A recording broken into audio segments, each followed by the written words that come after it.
Rabbi dit que tout Béab, c'est un jour de Simcha. C'est pour ça qu'on appelle Yom Tov. Pourquoi on appelle Yom Tov? Parce que un jour positif, c'est un Yom Tov. Un Yom Tov, ça veut dire qu'il y a du Tov dans ce jour-là, et c'est un Tov qui nous donne la force pour tous les jours à venir, pour toute l'année à venir. On a beaucoup de Tov à prendre ce jour de Béab. C'est ça qu'on appelle le Yom Tov. Lo hayu yamim tovim leIsraël, kachamisha asar Béab, Yom HaKippurim. C'est un jour de Yom Tov, un jour de Simcha.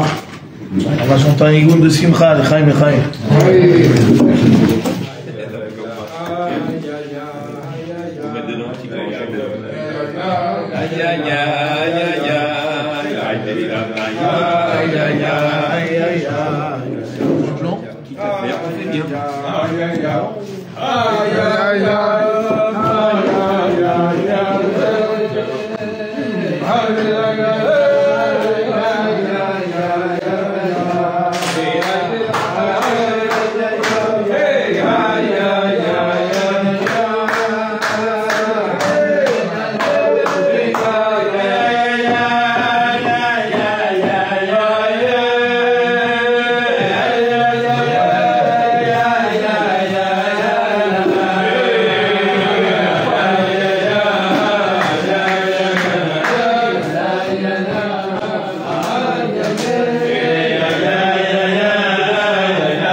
D'abord, on va quand même dire, on va dire, petit le Chaim pour le petit sadique qui nous a quittés. Le petit Meir Yaakov, petit-fils de Nissim, de la communauté. Je vais souhaiter que les grands-parents, ils auront une consolation rapidement et que lui, il va monter chez Dieu pour exiger un cher bien.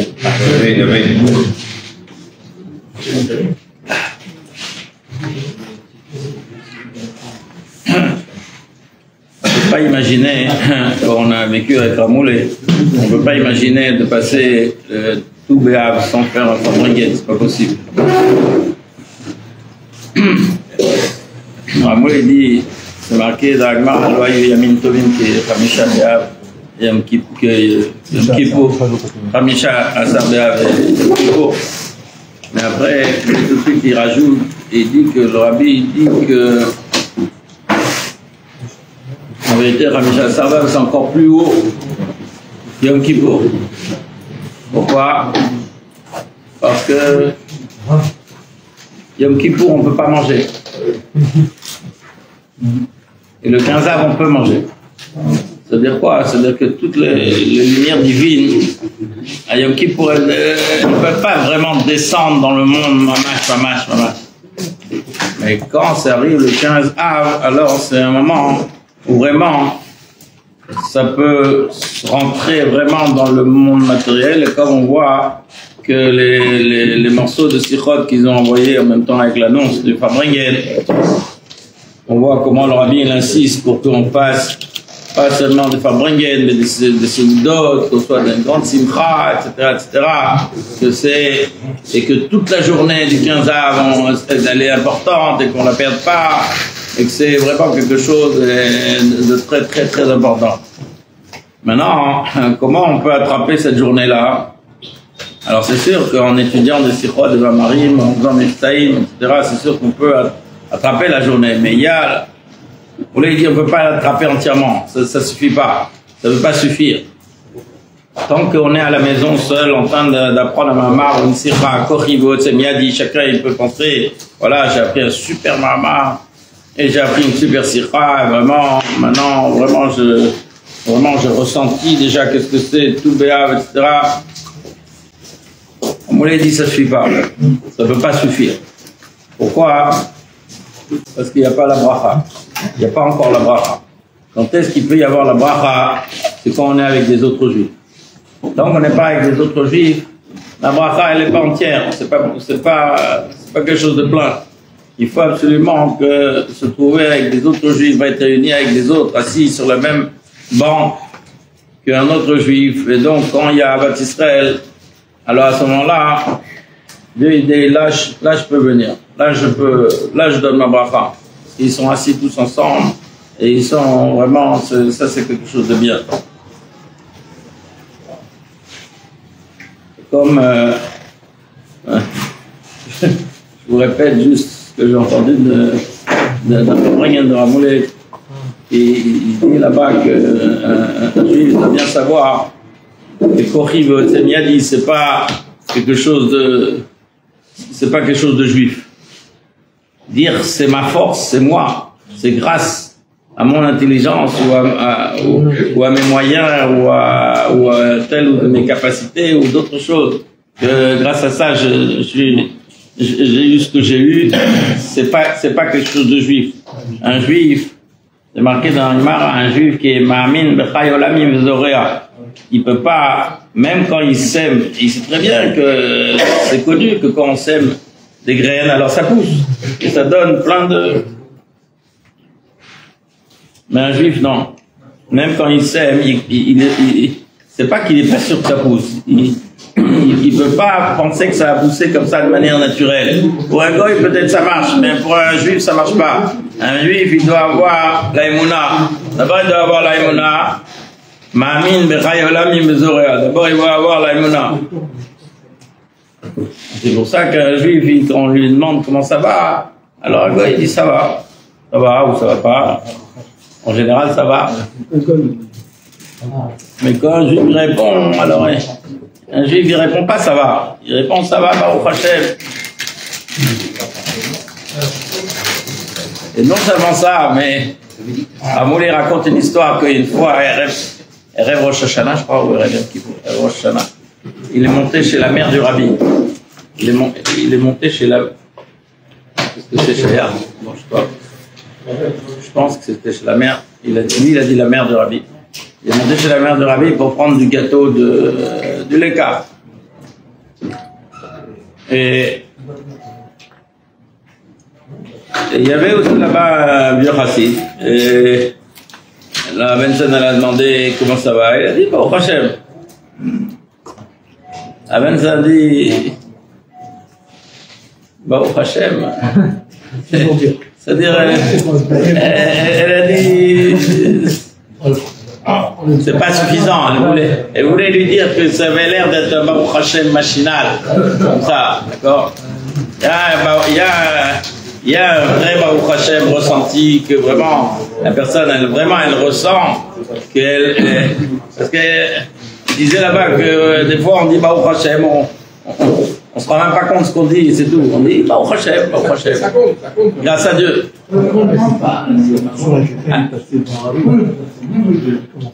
La différence.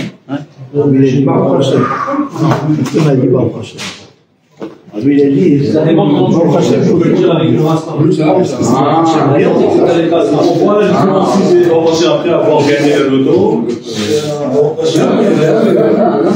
Donc la rabbinite, elle voulait lui dire que voilà, le Baruch Hashem, c'est pas suffisant. Ou alors, sauf si tu le dis avec vraiment, avec flamme, d'accord, avec Kavanah, avec que tu ressens ce que tu es en train de dire. Ouais, Baruch Hashem, Baruch Hashem. Et donc la même chose, quand un juif il est assis avec des autres juifs et qu'il mange et il boit et il amène toute la force de tout Béhav, comme Amouli dit là-bas, c'est marqué dans les Sichot, que c'est des forces des lumières de la Tidlavo. C'est des lumières qu'on peut même pas nous ressentir, mais ça dit qu'ils me ressentent qu'à tout Béhav, c'est un jour où la lumière de la Tidlavo, elle est claire, d'accord? Donc, quand est-ce qu'on peut avoir ça? Quand on est tous unis ensemble, quand on est tous assis sur le même banc ensemble, autour de la même table ensemble, et qu'on est en train de dire en l'Echaim, de prendre les bonnes décisions, etc., etc. Voilà. Donc, que Dieu fasse que chacun, il va pas être assis juste pour se rendre quitte, qu'aujourd'hui c'est tout béhave, alors il se rend quitte, que voilà, Rabbi demande qu'on fasse un grand Farbrengen. Alors il se rend quitte, il vient, il fait Farbrengen. Et en plus, il mange, il boit. Donc ça y est, il quitte, il a tout fait. Il a fait tout ce qu'il fallait faire. Il a pris le Chaïm. Il a tout fait. Que Dieu fasse qu'on ne soit pas... Hein? Il a mangé pour l'utiliser, mangé pour la... Que Dieu fasse qu'on ressente vraiment, qu'on soit dans le Farbrengen vraiment entièrement, qu'on ressente tout béat. C'est un jour tellement important. Après, il faut savoir, enfin, à mon humble avis, je sais pas, je sais pas, Mandy, il confirmera certainement, mais chez les autres communautés, c'est pas tellement tout béat, c'est pas, il y a pas tellement, c'est pas tellement, mais le Rabbi, il a mis beaucoup de force là-dedans. Le Rabbi, il a fait très souvent des Farbrengen à tout béat, et il a beaucoup parlé, tout béat, jusqu'à qu'il a parlé, quand il avait parlé, comme on l'a vu dans le Djem il n'y a pas longtemps, le Rabbi, il avait demandé de faire des Sioumim. Et plus tard, quelques années plus tard, le Rabbi, il a suggéré qu'on continue les Sioumim jusqu'à, au début, on faisait les Sioumim jusqu'à Tisha B'Av, voilà, c'est tout, c'était fini. Et après, apparemment, c'était vraiment dans les dernières années, le Rabbi, il a dit qu'il suggère qu'on fasse les Sioumim jusqu'à tout B'Av. Combien c'est tellement important tout béat. Alors que Dieu nous aide, que chacun qui est assis dans le Farbrengen, il va pas être assis juste pour être assis dans le Farbrengen, pour être quitte dans le Farbrengen, mais que vraiment on va tous ressentir, on va tous prendre des bonnes décisions dans les Inyan de l'Imoud Torah, parce que c'est le grand Inyan de tout béat, et dans la Bat Israël. Et voilà.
Vu c'est tout bien, on a dit, on va même expliquer. Et je sais que c'est rare, chez nous c'est une insulte. Mais bon, j'ai le droit de vous insulter en public. Bon. En tout cas, il y a une ville qui est connue. Un jour, la Mouraïmsa, il a dit comme ça, il a dit, là j'ai pris, vous savez quoi, j'ai pris du mashké, et là on est au mois d'août, et là, un truc officiel au mois d'août, déjà le goy qui est dans nous, il n'est pas d'accord. En plus, j'étais pas prêt du tout, parce que je viens de faire 3 semaines j'étais en Rosh Yeshiva pendant 3 semaines, vous savez. C'est le grand Rosh Yeshiva du séminaire pendant 3 semaines. Je ne sais pas si vous savez ce que ça veut dire. À Barzo, il n'était pas là, donc j'ai dû le remplacer. Et Baruch Hashem, il y avait une grande atzlacha. Et quand on est Rosh Yeshiva pendant 3 semaines, croyez-moi, c'est plus facile de faire des shiurim de Niglé que de faire un Farbrengen. Mais bon, on va essayer de s'en remettre si tu veux. Mais il y avait une fois, donc ça j'ai pris un peu de mashké, parce que si Rav Gabaï, Monsieur Gabaï, enfin Shria, il a essayé de me trapper pour ce soir pour un Farbrengen, j'ai pas répondu, je dis oui, non. Après il y a Rav Yazimov, il a essayé de m'avoir. Et bon, Hachem, il a réussi, et comme je l'ai dit, en fait, En fait, il faut remercier les gens qui nous soulagent. Pourquoi? Parce que si grâce à eux, on est obligé de faire Fabrine, c'est que Dieu lui donne les forces. Dieu lui donne les forces. Dieu lui donne les forces. Un shiur de Nigle, c'est un shiur que tu peux pas imaginer faire sans préparer. Où j'ai préparé des heures, archives et tout. On y connaît, hein? Et on a fait Baruch Hashem. Mais un Fabrine, même si tu prépares 10 heures, ça marche pas. Tu peux pas faire semblant. Fabrine, ça marche pas. Alors, c'est où tu vis la chose. Premier Shabbat, au séminaire, Yitzhak Gava, il a fait en Fabrine. On apprend à Shutafin, Shratou, la Sot Mechitza, je sais pas ce qu'il. Vous voyez des choses dedans. Mais il a dit, on peut une semaine étudier à Shutafin qu'ils ont fait Mechitza entre eux. Et pas vivre les Inyanim. Le séminaire, il a dit, le séminaire c'est pour vivre les Inyanim. Ça, il a dit. Et là, on revient du séminaire, 3 semaines du séminaire. Il y avait un guilou de séminaire cette année. Marozov, il a raconté. Moi, j'ai remplacé Rav Marozov. Marozov, il a raconté comme ça. Il a dit que quelques jours avant le séminaire, Lévi, il a demandé, il savait qu'il y avait une photo que le rabbi avait reçue du séminaire, en Tafshin Ahmed Zaïd. Ceux qui étaient là-bas, ils ont entendu. En Tafshin Ahmed Zaïd, il y avait une photo du séminaire. Le rabbi, il a reçu les photos. D'habitude, le rabbi, quand il recevait des photos, il écrivait quelque chose derrière la photo pour savoir qui il s'agit, de quoi il s'agit, pour savoir. Il faut tenir. Et il a demandé au Rav, la Sifria du Rabbi, c'est Rav Shalom Berdevi, le mon frère de Hidalman. Alors, il lui a dit, est-ce que tu peux nous retrouver la photo? Tu peux voir ce que le Rabbi a écrit sur la photo du séminaire Tafshin Ahmed Zaïd. Alors Rav Levin, il lui a répondu, il a cherché, il a répondu. Il lui a dit, il a écrit, je sais pas, un mot bizarre, Mouchki. Il a écrit Mouchki Azimov. Azimov, le rapport.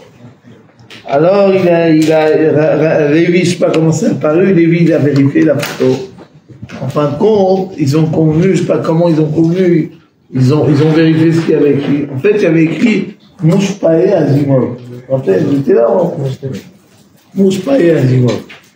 C'est-à-dire que le Rebbe, il a écrit sur la photo du séminaire les Mouchpaïm du Rav Azimov. Et nous, on revient du séminaire, beaucoup d'entre nous étaient là au séminaire. On a vu 3 semaines de séminaire, c'était fabuleux. On a vu beaucoup de choses au séminaire. Pourquoi j'ai chanté ce nigoun? Parce que c'est un des nigounim qu'on chantait, on a chanté le dernier grand événement, c'était le Seder Nigounim Motzei Shabbat. Hein. On a chanté un nigoun là-bas, on a chanté les nigounim. Alors j'ai voulu chanter un nigoun, enfin je sais pas, ça m'est sorti ce nigoun. Et quitte sur le Rebbe, il dit qu'à l'époque de l'Admour Haïm-Tsaï, on faisait rentrer en Yechidut les Melamdim avant les Rabbanim. Vous savez ça? Les Melamdim, c'est ceux qui enseignent la Torah aux enfants. Comme Moré Shemaoun, comme Moré Yaakov Mani. Ceux qui enseignent la Torah aux enfants, on les faisait rentrer en Yechidut avant les Rashi Yeshivot et avant les grands Rabbanim. À l'époque du Tzemach Tzedek, les choses avaient changé. Il y avait déjà plus de seder, peut-être, il y avait plus d'officialité. Et le Tzemach Tzedek, il a s'inspiré de ça. Il a dit à l'époque, on rentrait les Melamdim en premier, parce qu'on savait que les Melamdim, c'est eux qui donnaient la Hirat Shammai. Un Rav, peut-être un Rav comme moi, qui connaît beaucoup des gros, vous savez, il y a des Kohetz Mefarshim aujourd'hui, ils sont gros comme plus grosses. La plus grande Yeshut, en gros, et c'est la Torah de Dieu, Shalom, pas rigoler, c'est la Torah de Dieu. Il y a là-bas des Misnagdim, pas des Misnagdim, mais des gens qui ne sont pas chassidim, qui ont écrit à la fin du Kovetz, ils ont écrit leur et Harod, et les Rashi Yeshivot, les Magid Yeshuvim, chez nous, ils se munissent de ce qu'ils ont écrit, parce que c'est intéressant, c'est bien fait, c'est. En Iglé, le Baruch Hashem, la Torah, elle est partout, elle est à tout le monde. Chacun, il écrit tout ce qu'il veut. Mais, Rebbe, il dit, il y avait une ville en Russie qui s'appelait Nevel. Nevel, c'était une ville où il y avait des chassidim. Un mashpi à Brunois ici, on connaît Israël Segal, c'est un mashpi, un grand ami à moi. J'étais à la yeshiva avec lui. C'est un ami que, je me rappelle de lui, quand il était à la yeshiva, Et quand il avait une grosse question, il venait me poser la question, des fois. Je sais pas s'il faisait semblant, il croyait vraiment que j'allais lui répondre ce qu'il savait pas. Mais il venait me poser des questions, parce que moi j'étais un petit peu, soi-disant. Mais lui, il avait une malade. C'est que lui, il était toujours là au Seder Chassidut le matin. Moi, j'étais pas là. Moi, une fois, Rav Marozov, le Mendel Marozov, le frère du grand-père de Konchi, Mendel Marozov, c'était un mashgiach à Torah. C'était marrant. Je venais pas à Shabbat au Seder, parce que j'étais fatigué, parce que je sais pas pourquoi. Un jour, il m'a appelé, il m'a dit, regarde, je vais te faire un knas, tu vas me donner $2. Et si à la fin de l'année, on était en hiver encore, si à la fin de l'année tu viens tous les Shabbats au Seder, je te rends les $2. Dans sa tête, $2 c'était important et qu'il croyait que j'allais courir tous les Shabbats pour $2 à la fin de l'année. Mais bon, c'était la même de Marod, c'était là à Sagot, il a vécu, il a connu le rêve précédent petit. Un jour, le rêve précédent, il a appelé, il lui a dit qu'est-ce que bon, peu importe. En tout cas, il faut ça, voilà, qu'est-ce que je disais Israël Segal, lui, il était toujours au Seder. Il y avait un Farbringer à 3h du matin, à 4h du matin, il finissait le Farbringer. Si on venait au Zal le lendemain, on voyait 2, 3 Bahourim qui étaient Kabbalatol assis au Seder, ils dormaient, bien sûr, et ils étaient là au Seder. Parce que le Rabbi, il a dit qu'il faut être là au Seder, ils sont là au Seder. Bon, et lui, il vient pourquoi je vous dis ça? Il vient de Nevel. Nevel, c'était franchement, on y connaît Nevel, n'est-ce pas? En tout cas, Raya et Kev Tishmaoun. Alors, Alelou ben Nevel. Un jour précédent, il a dit Alelou ben Nevel. On loue Dieu avec. Nevel, c'était un village chassidique. Et dans ce village chassidique, il y avait beaucoup d'Irat Shamaï. Il y avait des gens pieux, des gens qui aimaient Dieu, qui vivaient Dieu, qui avaient la joie de Dieu. Et eux, je ne sais pas qui a dit, quel rabbi a dit, Rabbi Hacham ou Rabbi précédent. Il a dit, le village de Nevel, il n'a pas été fait grâce au Rabbanim. Il a été fait grâce aux Melamdim. Ces Melamdim, c'est les Melamdim qui ont éduqué des enfants de Nevel, qui ont fait les Chassidim de Nevel. Ça veut dire quoi? Ça veut dire que il faut pas déguiser, il faut savoir. Un rab, c'est très beau. Un rab, des fois, il y a des gens qui cherchent des rabbanim pour des grands orateurs, pour des grandes conférences, pour impressionner. Il y en a, ils veulent des brachot, des rabbanim. Chacun, il a sa phobie des rabbanim. En tout cas, la ville de Nevel, la ville chassidique a été faite par les Melamdim. Les Melamdim, c'est ceux qui prennent les enfants depuis petits et qui se battent pour mettre dans l'âme animale de l'enfant une conscience d'Akadosh Baruch Hu. Et que l'enfant, il aime Akadosh Baruch Hu comme un enfant, pas comme un adulte. Pas comme c'est écrit dans Shulchan Aruch, comme c'est écrit dans tel livre, dans tel livre. Il aime Dieu comme un enfant, il aime un pain au chocolat, il aime Dieu. Ça, c'est la force d'un Melamed. C'est de montrer, de faire qu'en sorte qu'un enfant, il aime Dieu avec son âme animale autant qu'il aime un pain au chocolat. Et les Melamdim, ils se battent pour ça. Moi, je les élève à la yeshiva, et je peux vous dire que ces élèves, ils ont des Melamdim avant la yeshiva. Et les Melamdim, avant la yeshiva, ils se battent. On met dans ces élèves le maximum. Et en général, les Melamdim, ils sont modestes. On peut dire que c'est grâce à la yeshiva. C'est vrai aussi que la yeshiva, elle fait beaucoup. Mais nous aussi, il faut se rappeler que c'est grâce aux Melamdim. Les Melamdim, ils font énormément. C'était à l'époque de Tzemar Tzedek. Il a dit, aujourd'hui, c'est différent. Aujourd'hui, les rabbanim, ils rentrent avant les Melamdim. Il a dit, Tzemar Tzedek, il a dit, si on va dire qu'on va refaire comme avant, ça marche pas. Parce qu'il faut que ce soit naturel. Avant, les Melamdim, ils venaient, ils rentraient avant les Chilou. Ramoulé, c'était un Melamed. Ramoulé qu'on a connu, c'était mon Melamed personnel, ça on a vécu. C'est notre Melamed à nous. Et Ramoulé, il a fait des Chassidim, pas parce que c'était un rave. C'était un rave, peut-être qu'il aurait fait des halachot, il n'aurait pas fait des Chassidim. Et comme Ramoulé, c'était un Melamed, le rabbi, il a demandé à Ramoulé de faire une demi-journée toute sa vie d'être Mélamed, même s'il a plein d'occupations. Je me rappelle, moi j'ai eu Rav Mouli 2 fois, j'ai eu Kita Aleph et Kita E. Je peux vous dire qu'il était occupé, c'est un miracle qu'on a étudié quelque chose avec lui. On a étudié des Agmara, il faisait en sorte qu'on a étudié, mais je peux vous dire, à l'époque, Rav Yitzhak Gabay c'était le comptable, M. Gabay c'était le comptable, et chaque 10 minutes il venait en séjour. Il y avait quelque chose d'important, il y avait quelque chose de fou, c'était un gros chèque, c'était un gros malheur, ou un gros chèque qu'il fallait recevoir, ou un gros chèque qu'il fallait faire. Mais c'était toujours des situations qui Pikuach Nefesh. On a vécu un livre de la Torah avec Rav Mouli, où chaque 5 minutes, c'était Pikuach Nefesh qui est donc le livre de la Torah. C'était le meilleur chinour qu'on a reçu. Mais bon, Rav Mouli, il a donné, je me rappelle encore, je dis toujours ça comme j'ai un Flandre, ça m'a marqué cette histoire.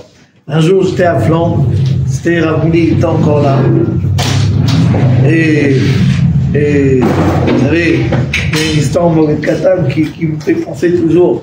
Il a écrit que quand Ravuna, il est venu de Bavel à Eretz Israël, Rabbi et Ravasi, ils n'ont pas voulu se lever pour aller le voir. Ils n'ont pas osé. Après, on leur a dit, c'est son cercueil qui est venu. C'est pas lui, c'est son cercueil. Il est venu pour être enterré. Alors ils ont dit, nous, de son vivant, on n'osait pas lever les yeux vers lui. Et maintenant, on va venir, soi-disant, lui faire des drachotes. On ne levait pas les yeux devant lui. Bon, on était petits, on était des enfants, n'est-ce pas? Et pas seulement nous. Là, on ne levait pas les yeux. Mais une chose est sûre, qu'un jour, j'étais ici à Flandre, et Rav Mouli, et c'était Youssval. Et Rav Gaba, il m'a demandé de dire un mot avant que Rav Mouli vienne. Rav Mouli, il avait tardé, et donc il m'a demandé de dire un mot. Et moi, j'ai commencé à parler de Batilegani. C'est ce que j'allais dire. Youssval, on parle de Batilegani. Et je te dis Gdusha, et je te dis Noumadze, et Nefesh Abba, Kafia, et Tapra, Batilegani, Ligdoni, on connaît le Inyan. Et Rav Mouli, il est venu juste après. Il a vu que j'ai dit un mot. Il m'a regardé avec ses yeux. On connaît les yeux de Rav Mouli, ça voulait dire. Ça voulait tout dire. Que Rav Mouli de haut, tout Béham, ils viennent. Ils disent Brachot.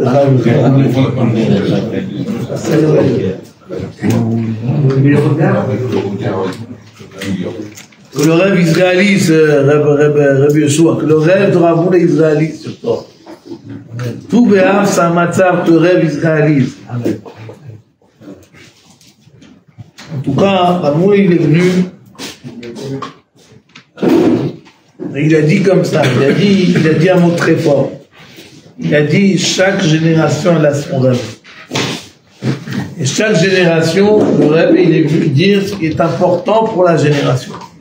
Et on ne peut pas se baser sur un rêve et commencer à raconter tout ce qu'il a dit, et tout ce qu'il a écrit et tout ce qu'il a fait, et s'arrêter dessus. On peut faire fabriquer dessus, c'est très bien. Mais il faut se rappeler d'une chose. Nous, on a notre rêve à nous qui nous a dit ce qu'il faut faire pour notre génération. C'est très beau. Ce qu'il a voulu dire, il n'a pas dit ça dans ses mots. Mais ce qu'il a voulu dire, ce que j'ai retenu, ce qu'il a dit, c'est comme ça. On répète Batilegani, les Boutchvat, c'est très beau, Tafshinyoud.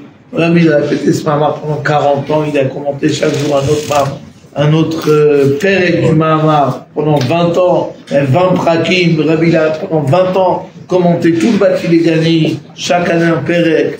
Et deuxième fois, le Rabbi, il a recommencé 2 fois 40 ans. Parlant de 40 ans de Rafab, on va parler de ça tout à l'heure. Rabbi, il parle très fort de 40 ans de Rafab. Mais en tout cas, 40 ans 2 fois, et Rabbi, il a commencé la 3e fois. Et il y a déjà eu la 3e fois qui est finie, il y a la 4e fois. On commence Batilegani, c'est très beau. Mais il a voulu dire, il a dit, nous, ce qui nous intéresse, c'est pas le Batilegani du Rabbi précédent. Et les 20 chapitres du Rabbi précédent, Batilegani, c'était des mots qui pouvaient toucher, qui ont touché tous les signes du Rabbi précédent, et qui ont touché tous les années à venir, bien sûr, parce que c'est les mots du Rabbi précédent. Mais nous, si on veut être des bons chassidim, il a dit, il faut qu'on regarde ce que le Rebbe à nous, il nous dit.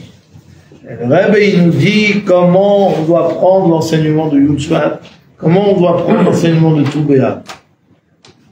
Voilà, ça c'est ce que j'ai vécu ici à Yudjvat, un flanc où j'ai osé ouvrir ma bouche, grâce à M. Dabaye.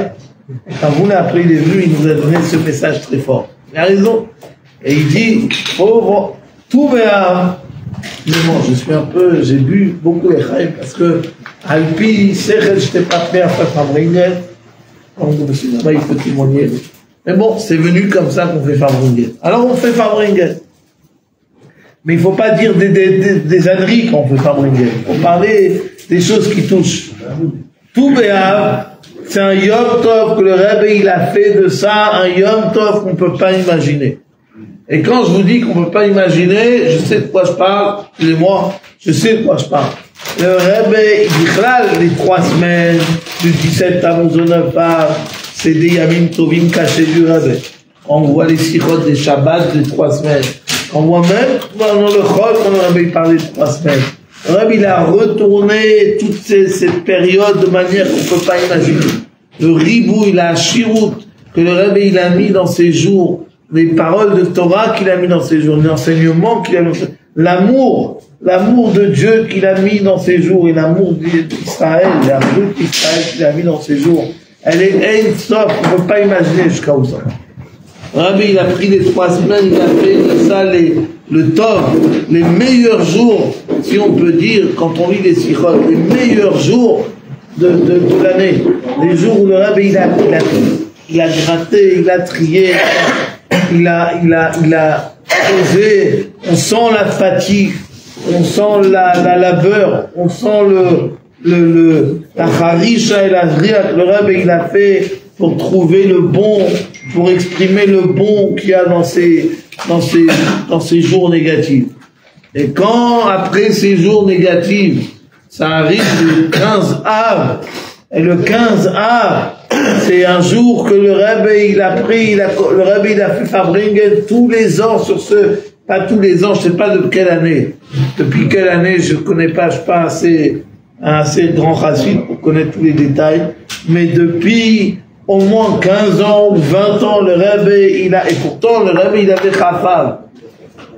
Ça veut dire que, 5 jours après, le Rebbe, il devait faire un Fabringen, où il y aura un Sioum de Masechet, avec toute une explication, Niglé, Chassidou, où il y aura un enseignement sur Parashat Shavua, où il y aura un enseignement sur Chafal. Ein Sof, 20 Av, c'est un jour pour le Rebbe, un des plus importants de Yorkshire de son père. Depuis Tafshin Dalet, le Rebbe Chafav, chaque année, il faisait un Fabringen hors du commun. Et ça n'empêche pas, ça n'a pas empêché que 5 jours avant, le 15 Av, ça tombait en semaine, le Rebbe il s'assoit, c'est tout un long Fabringen pour le 15 Av. Et le Rebbe il explique la malade du 15 Av. Le Rebbe il nous dit que le 15 Av, c'est un jour qu'il ne faut pas négliger. Il faut savoir, il y a plein de choses sur le 15 Av, on ne peut pas tout dire en même temps. Il y a plein de choses, on a parlé d'Avat Israël, Ardout Israël, on a parlé de la renaissance de Tisha B'Av le 15 Av, on a parlé de l'étude de la Torah le 15 Av. À partir du 15 Av, peut-être c'est important de s'arrêter un peu sur cette Nekouda. Le Rebbe dit qu'il faut étudier la Torah. Les jours de vacances, ça a été donné pour étudier la Torah. Il faut sortir un peu, mais il faut savoir que si vous avez des jours où vous ne travaillez pas, ça veut dire Franck il est là. S'il y a des jours où vous ne travaillez pas, ça veut dire que c'est des jours où vous pouvez étudier la Torah. Et le Rebbe, il dit, enfin, c'est écrit, le Rebbe il ramène, c'est écrit dans Shulchan Aruch, qu'à partir du 15 Av, un juif, il doit étudier la Torah plus la nuit. Des fois, malheureusement, la nuit, on a envie de voir les nouvelles en Israël. On va sur Internet. Vous savez, le clip à l'Internet, c'est que on commence, on dit on va rester 2 minutes pour voir les news. En fin de compte, on reste longtemps. Il faut savoir que c'est un grand péché. Le 15 Av, la nuit, elle devient plus longue. C'est pas pour regarder Internet. C'est pour étudier plus de Torah. Chacun d'entre nous, le Rebbe dit le 15 Av, ils pensent qu'ils vont sortir de Fabringen, ils vont aller se reposer, ils ont passé un bon moment, Simcha, Fabringen, ils vont chanter, ils vont danser. ça suffit, ils vont aller se reposer. Le rabbi dit non, le 15 Av, il dit, on commence, les nuits commencent à devenir plus longues. Il faut étudier plus de Torah. Il faut que l'étude de la Torah devienne un yan personnel. Vous savez ce que ça veut dire un yan personnel? Un yan personnel, ça veut dire un yan que vous n'allez pas attendre que votre Rav il vous dise où t'en es dans les mots de la Torah. Vous n'allez pas attendre que quelqu'un vous dise viens un cours de Torah. Vous allez faire de ça un yan personnel. Aujourd'hui, la Torah, elle est écrite, elle est commentée, elle est traduite partout, elle existe. Étudier la Torah, c'est une valeur importante. Quand quelqu'un, à partir du 15 Av, il donne de la valeur à son étude de la Torah. On est au mois d'août. Le mois d'août, il n'y a pas de valeur dans le monde. Il n'y a pas d'école, il n'y a pas d'études dans le monde. Il n'y a pas d'études, c'est ça que je veux dire, il n'y a pas d'études. On est là pour passer du bon temps avec un grand soleil en Bretagne. Mais, vous savez, on a du temps de libre. Il y a des gens qui disent, ah, malheureusement, je suis à Paris, j'ai du temps de libre. On est le 20 août, tout le monde est en vacances, et moi, j'ai pas assez d'argent, je suis encore à Paris. Il faut savoir, un juif, il réfléchit pas comme un goy. Un juif, il dit, je suis le 15 Av, et j'ai une journée où je travaille pas. Je peux étudier 12 heures de Torah. Qui m'empêche? Ah, ma femme m'a demandé de faire des courses. Une mise, on allait faire des courses, j'allais faire des courses. Ah, je vais aller sortir les enfants, Mais en attendant, il reste 15 heures. Il reste, je sais pas combien, chacun son prêche-vote. Il reste du temps. Pourquoi on n'a pas cette ligne de prendre un livre de Torah et de dire, je suis content d'étudier la Torah? Ça, c'est un problème, très vrai. Quelqu'un qui a devant lui un livre de Torah et qui a le même sentiment d'avoir devant lui un livre moi je ne me rappelle plus le nom, comment ça s'appelle, on reçoit par la poste, vous savez, on reçoit des dossiers sur les évolutions culturelles, bien sûr, pas culturelles de l'environnement du 19e arrondissement. Comment ça s'appelle ces trucs qu'on reçoit à la poste? La mairie, oui, bien sûr. Comment on appelle? Ok, chacun il reçoit ça. Ah, quand on reçoit ça, on regarde à quoi ça sert. On va faire aux toilettes, on n'a rien à faire. Mais quelqu'un il doit se dire, quand j'ouvre une Mishnah, quand j'ouvre un Ramba, quand j'ouvre un Chumash, est-ce que j'ai le même sentiment d'ouvrir un livre qui vaut rien, qui se lit aux toilettes, un livre de politique, un livre de je sais pas quoi, hein? Ça, c'est un problème. Il faut savoir que la Torah, c'est quelque chose d'important. C'est quelque chose que Dieu nous a donné. Et si on nous dit que le 15 Av, il faut commencer à plus étudier la Torah, chacun, il doit faire tchouva sur l'approche qu'il a au Limoud la Torah. Et moi, le premier, je sais que je parle pour moi aussi. En 3 semaines du séminaire, on a des grands cours de Torah, on étudie beaucoup de Digle, on étudie bien en séminaire, mais c'est dans les normes. À 10 heures, il y a un chiour. Tout le monde doit être à l'heure. On est avec un café ou sans café, peu importe. On doit être à l'heure à 10 heures. 10h15, lundi et jeudi. 10h pile. À 10 heures, il faut être à l'heure. À 7h30, il y a le chiour de Reb Leivik, où il y a des chavrutot, des gens comme moi, qui vont pas aux choses. Que Dieu le garde, Reb Leivik, c'est un tzaddik. En tout cas, à 7h30, après le mikvé, j'ai eu le scout de me lever les matins, d'aller au mikvé, chose que je fais pas d'habitude. Cette année, j'ai eu le scout d'aller au mikvé là-bas, au ski Azur. En tout cas, à 7h30, quel Sam le Rocher, chacun savait, il y a un chiour, il y en a qui venaient d'Afka. Il y a des Gvalébatim ici, on va pas dire leur nom, parce qu'ils sont là. Ils venaient d'Afka que à ce chiour. 7h30, après on les voyait pas toute la journée, mais c'est déjà un niveau. En tout cas, à 7h30, il était là au shiur de Chassidut. On étudie Chassidut au séminaire de 7h30 dans les montagnes à 8h15 dans le shiur de Chassidut. Après, on a 8h30, on a le Chazan qui nous fait Shacharit. On fait Shacharit avec lui, avec le Baal Koré, mythologie. On dit mythologie dans les livres. Mythologie, Baal Koré du séminaire. Avgabaï avec nous. Et à 10h, on a Gemara. Hein, Noam? Noam, il était là tous les jours, Noam. Noam, il était au Seder.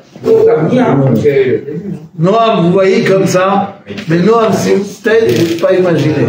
Il y avait une fois au séminaire, mais est-ce que je parle en plus? Quand je parle en plus, il faut savoir ça tâche pas. Ça tâche pas. Ni tu auras de la yeshiva de ça, et ni moi j'aurai de la yeshiva. T'inquiète pas. En tout cas, Noam, il faut savoir, il y avait une fois au séminaire avant Gelberg. Vous connaissez avant Gelberg? Avant Gelberg, c'est un juif qui mise beaucoup sur, il fait beaucoup de la cacheroute. Et lui, un jour, il a fait un shiur au séminaire, il y avait, à la fin du shiur, il y avait 10 questions-réponses. Eliata, viens ici. Il y avait 10 questions-réponses. Eli, viens, finis ta cigarette. En tout cas, il y avait 10 questions-réponses. Je vous promets, hein, je l'ai vécu, c'était il y a 2 ans. Ah oui, il y a 2 ans. Il y avait un concours qui allait donner toutes les bonnes réponses. Ah oui, je vous promets, le premier gagnant, vous savez c'était qui? C'est Noah. Il a donné toutes les réponses. En tout cas, il était là à 10h, on étudie Niglé de 10h à 11h30. À 11h30 jusqu'à 1h, qu'est-ce qu'on fait au séminaire, vous savez? Ceux qui n'ont pas eu le temps d'acheter le pain, ils vont acheter les pains. Mais sinon, on fait Khazara pour les chiots. Hein, comme ils disent. Moi, quand j'étais petit, il y a beaucoup de gens qui m'ont dit la même chose. Que quand j'étais petit, j'avais cette marche là. Beaucoup de gens qui ont cette marche là aujourd'hui aussi. Pourquoi Dieu il a fait qu'on fait 1 an à Paris et 3 semaines au séminaire? On devrait faire le contraire. 1 an au séminaire et 3 semaines à Paris. Pour être à Paris.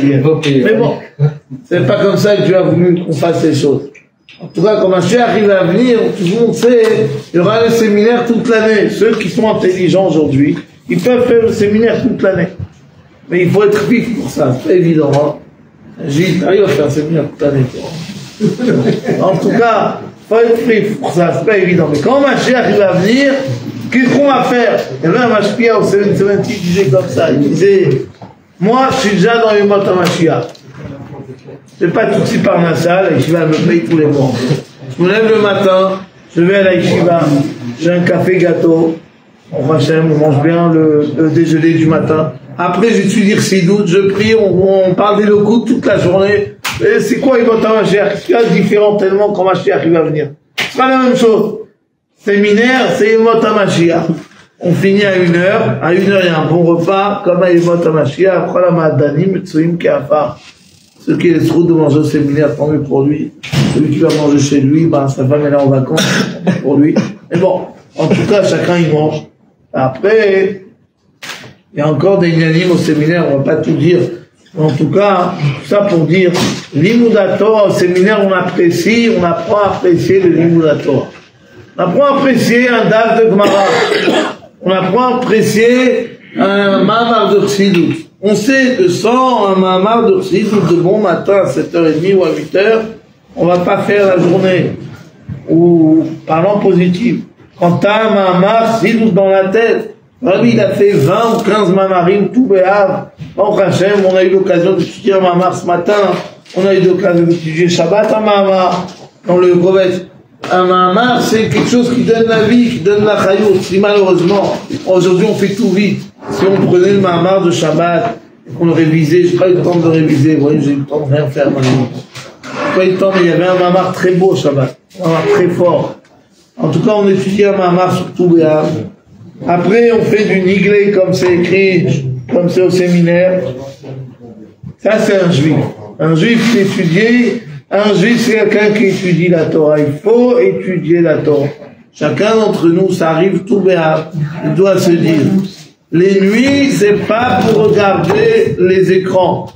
Les nuits, c'est pour prendre un livre de Torah et étudier la Torah.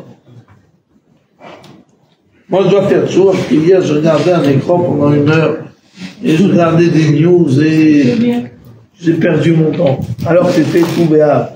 Et je dois faire tchouva, que Dieu il accepte ma tchouva, que Dieu il accepte notre tchouva sur le temps qu'on a perdu de ne pas étudier la Torah. Ah, il faut voir les news. Les news en Eretz Israël, ça dure 2 minutes, normalement. Pas non plus. Mais, en tout cas, une chose est sûre. Un juif, il doit vouloir et pouvoir étudier la Torah. Elle est Ensof. On a vu dans la Gemara qu'on apprend cette année, et dans chaque Gemara, chaque année, on a le même sentiment, et chaque année à la Yeshiva aussi. Chaque mot de la Gemara, chaque idée de la Gemara, elle a été entourée de belles explications, de milliers de rabbanim et de gaonim. Il n'y a pas un mot en plus, il n'y a pas un mot qui nous ennuie dans la Gemara. Chaque idée de la Gemara, c'est une idée qui te fait vivre un Or Chadash, nouvelle lumière. Or Chadash, un Or que comme si tu venais de recevoir la Torah et tu venais apprendre c'est quoi être juif, et tu venais d'apprendre que Dieu il te donne la Torah avec tout un sourire. Il y en a, ils pensent que la Torah elle a été il y a 3000 ans. Il y en a, ils pensent que la Torah elle a été donnée je sais pas quand. Que Dieu nous en préserve des pensées pareilles.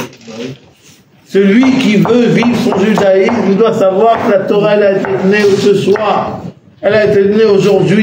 Et si tu trouves pas ta noug, c'est parce que tu te contentes de réviser le passé, de voir une sira que tu as déjà appris. Tu ne veux pas faire une nouvelle sira qui va demander plus de sérieux. Ou bien tu refais la même sira, mais tu sais qu'il y a des harotes dans la sira. Et tu n'as pas envie de te casser la tête. Tu dis, bon, j'ai entendu cette sira, je la connais, ah, je suis content, je la connais. Prends-toi la tête un peu et tu vas voir, tu vas avoir une nouvelle lumière. T'as pas la force pour ça. Pour toi, la Torah, elle est ancienne. Et ça, c'est le grand message de Toubéa. La Torah, elle est nouvelle à chaque instant. Elle a du nouveau à nous donner à chaque instant. Celui qui pense que les nouveautés, ils sont dans les écrans, ou ils sont dans les affaires, dans l'argent, ou ils sont dans je sais pas quoi, qui change de religion. La religion juive, c'est la Torah nouveau tous les jours. Il n'y a pas autre chose. Une Torah nouvelle, c'est quand tu ouvres un livre de Torah et tu étudies la Torah avec chayout, avec plaisir. Et tu découvres le sechel de la Torah. Et tu découvres les nouveautés qu'il y a dans la Torah. Et tu découvres les nouveaux enseignements qu'il y a dans la Torah. Ah, et tu dis comment quoi? Comme le Rabbi dit, c'est écrit dans le Chumash d'aujourd'hui. Que ce soit.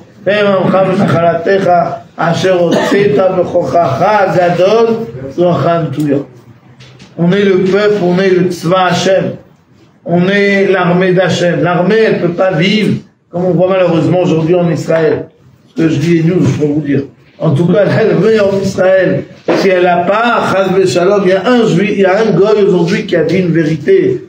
Excusez-moi, hein, je redis ce que j'ai lu, malheureusement j'ai lu, au lieu d'étudier, j'ai lu. Il y a un goy qui a dit une vérité aujourd'hui. Il a dit l'Occident, il fait la plus grosse erreur de sa vie. Il est en train de dissuader Israël de vaincre le mal, de vaincre le Hamas. Et il a dit il a dit comme ça en anglais. J'étais sur le terrain à Gaza avec les soldats. Je peux vous dire que les soldats, ils veulent Nitzachon total sur le Hamas. Mais c'est l'Occident, c'est les Américains de Zut et tout ça, qui laissent pas Israël finir le travail. Tout ça, il a dit, un goy qui dit ça, c'est quand même une tapra, c'est quand même un boïnien qu'un goy dit ça, qu'une vérité, elle sort d'un goy. En tout cas, moi je répétais cette...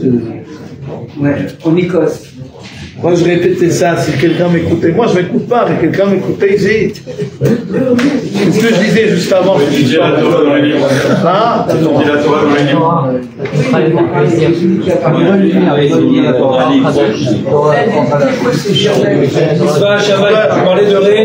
En tout cas, la Torah c'est un or nouvel, un nouvel or. Quelque chose avec ça. Mais bon, en tout cas, voilà.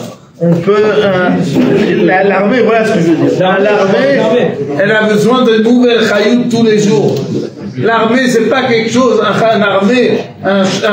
soldat à l'armée qui va se battre aujourd'hui à Gaza, il peut pas dire, je suis fort, parce qu'il y a 40 ans, le 1948, Israël a existé. Il peut pas dire, je suis fort, parce qu'il y a 40 ans, il y avait des guerres en Israël, qu'on a gagné la guerre avec une victoire. Un khayal, il a besoin que tous les jours et tous les nuits, on lui donne une nouvelle chayout. Aujourd'hui, on reproche beaucoup à l'armée, au chef d'armée de gauche, que Dieu les pardonne, ou je sais pas comment dire le mot, ce qu'il faut dire aujourd'hui. Je sais je suis pas le secrétaire de Dieu, il sait ce qu'il fait, il n'a pas besoin de moi. En tout cas, eux, on leur reproche beaucoup de ne pas donner la chayout qu'ils ont besoin, les soldats, la victoire totale, la victoire sans compromis, sans rien. Pourquoi? Parce qu'un chayal qui est en guerre, il a besoin de sentir qu'aujourd'hui il a une victoire totale. Et nous aussi. Ça, c'est un des messages, pas le message peut-être le plus important, c'est un des messages qui m'est sorti maintenant, et que Dieu fasse qu'on le vive, comme il a dit Reb Daniel, qu'on vive les Inyanim, ça veut dire que le message passe. Le message passe, ça veut dire que le Rabbi il a donné tellement de Harish à Ezria sur 15 ans, que nous, on répète les Farbringen, on fait que répéter les Farbringen du Rebbe, mais le but c'est que ça pénètre dans nous. Ça pénètre dans nous, ça veut dire qu'on sort du Farbringen avec un chinou, un zaza, le tova, avec qu'on a bougé positivement. Nous aussi, Tzva Hashem, Bechochacha Gadol Asher Vehem, Amcha Venachalatecha, comme il dit le Rebbe, Asher Otzeta Bechochacha Gadol, Uvizroachal Tuyat. C'est ton peuple que tu as sorti avec ta grande force. On est l'armée de Dieu. On a besoin de vivre cette arme au jour le jour. On ne peut pas vivre qu'il y a 40 ans, il y avait un grand rabbi. Il y a 3000 ans, il y avait un grand Moshe Rabbeinu. Ça ne va pas nous donner de la vie, ça. Ce qui va nous donner de la vie, c'est de savoir qu'aujourd'hui, on est en train de recevoir un nouveau message dans l'armée. Et ce nouveau message, il est en train de dire à chacun de nous, si tu crois à la force de la Torah, si tu donnes du temps pendant le mois d'août à l'étude de la Torah, tu ouvres des livres de Torah avec ta propre initiative, pas t'attendre qu'on te dise va, que tu prends toi-même ton temps et tu dis j'ai du temps, à quoi il sert le temps? C'est pas pour ouvrir un livre de Torah, et que ce livre de Torah il est mieux que tous les bêtises que tu peux voir sur les écrans. Alors c'est grâce à ça, grâce à ce message que nous on va recevoir comme des soldats. La Kadosh Baruch Hu, Kadosh Baruch Hu, il va voir qu'il a des nouveaux soldats, le 15 av, il a une nouvelle armée. Et cette armée, c'est l'armée des gens qu'après le Farbringen du 15 av, ils commencent à ouvrir des livres de Torah. Ils commencent à kiffer l'étude de la Torah. Ils commencent à prendre plaisir à ouvrir des livres de Torah. Et bien sûr, il faut penser aux autres juifs, comme le Rabbi dit. Il faut penser à un autre juif aussi. Pas quand on pense aux autres juifs, ça veut dire que nous, on n'est pas obligé d'étudier la Torah. Il faut penser à un autre juif. Il faut étudier la Torah soi-même. Quand on va étudier la Torah soi-même, on va partager ça avec des autres juifs. Alors l'arme de tout béat, l'arme de l'étude de la Torah, que comme il dit dans la Sikha Mosif, Chaim al-Chaya, on aura tous, on va être zoché le Keter Torah, la couronne de la Torah. Avec cette couronne, on va accueillir le Melech HaMashiach, le Chaim Echal.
Comme on a dit, que Dieu fasse chacun un vrai talent, un vrai plaisir, un vrai corps des forces spirituelles de l'étude de la Torah qu'on fait.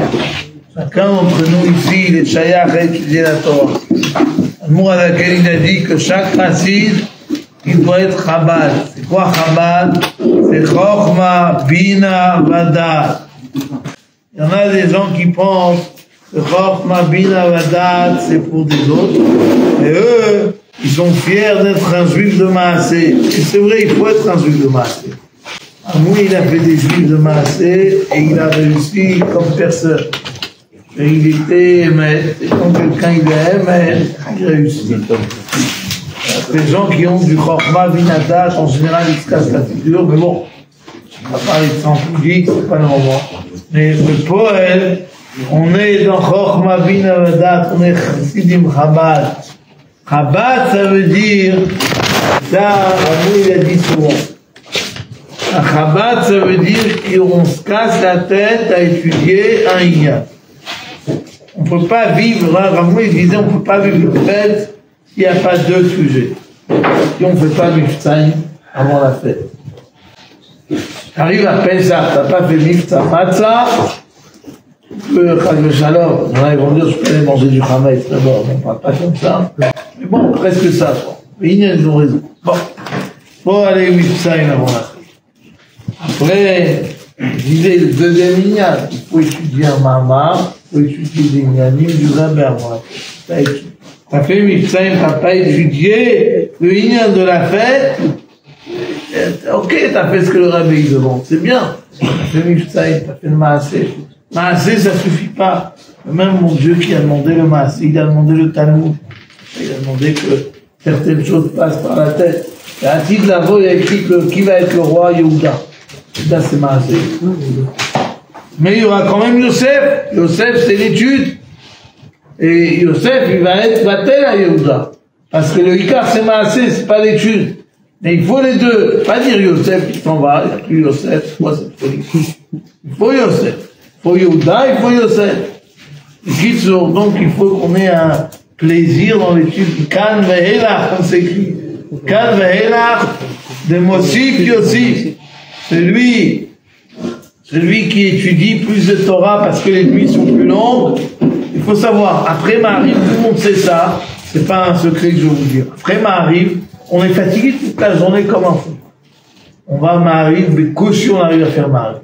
Et tout le monde remarque qu'après qu'on a fini la journée, qu'on a fait Maariv, qu'on a fait les dents, d'un coup, il y a une nouvelle chayout qui arrive.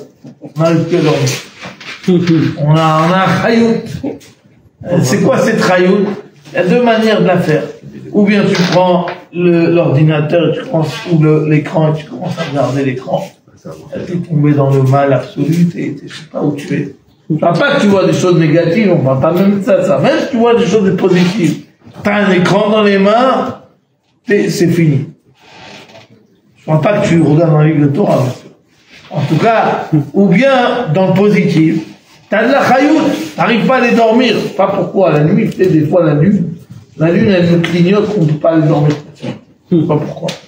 En tout cas, t'as du temps la nuit, prends un livre, découvre un Inyan du Torah. Je ferai là au Khidi, le Kitsur, il dit, c'est un Inyan après tout béat, que chaque jour après Maariv, avant d'aller dormir, tu étudies un Inyan de Torah.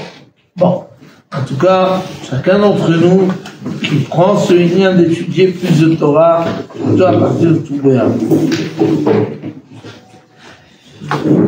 Et qu'on ait une chayout dans le niveau de la Torah. On n'attend pas le séminaire pour avoir une chayout. On a une chayout, Rabbi dit, quand il y a une fête, quand il y a un jour important, c'est pas que le jour il est important. C'est que de ce jour-là, on va prendre la chayout sur toute l'année jusqu'à la prochaine fois que ce jour il arrive. Tout Béav, c'est pas tout Béav et après on est le 16 Av, c'est fini. Tout Béav, le Rabbi dit, on commence quelque chose. Quelque chose qui s'arrête pas jusqu'à Nissan, c'est écrit. Moi, il disait, Shirvi, Atkoumi, Roni, bon, peu importe. En tout cas, on doit prendre la force de tout Béav, d'étudier plus de Torah. Arrêtez de croire à des autres valeurs. Il y en a, ils pensent que les seules valeurs, c'est ça, ou c'est ça, ou c'est ça. Il y en a, ils vont se rendre intéressants, ils pensent que la vraie valeur, c'est de faire des dons. Ils ont de l'argent, Baruch Hashem. Ils veulent justifier qu'ils perdent le temps qu'à trouver de l'argent. Et comment ils font pour justifier ça? Ils font des grands dons, et on les invite à des galas, et on leur donne vachement beaucoup de cavotes, parce qu'on a besoin de leur argent. De rien. En tout cas, on leur fait des grands inanimes et ils sont contents. Voilà, regardez, grâce à moi, le Rav dit, grâce à moi, on a fait un Mossad, on a fait 10 Mosdot, on a fait 100 Mosdot. C'est beau. C'est beau et c'est comme ça que ça doit être. Attention, continue, il faut continuer à donner. Mais, il faut savoir une chose. Il n'y a rien qui remplace. Il n'y a rien qui remplace l'étude de la Torah, ton initiative, que tu vas étudier la Torah. Personne ne va la faire à ta place.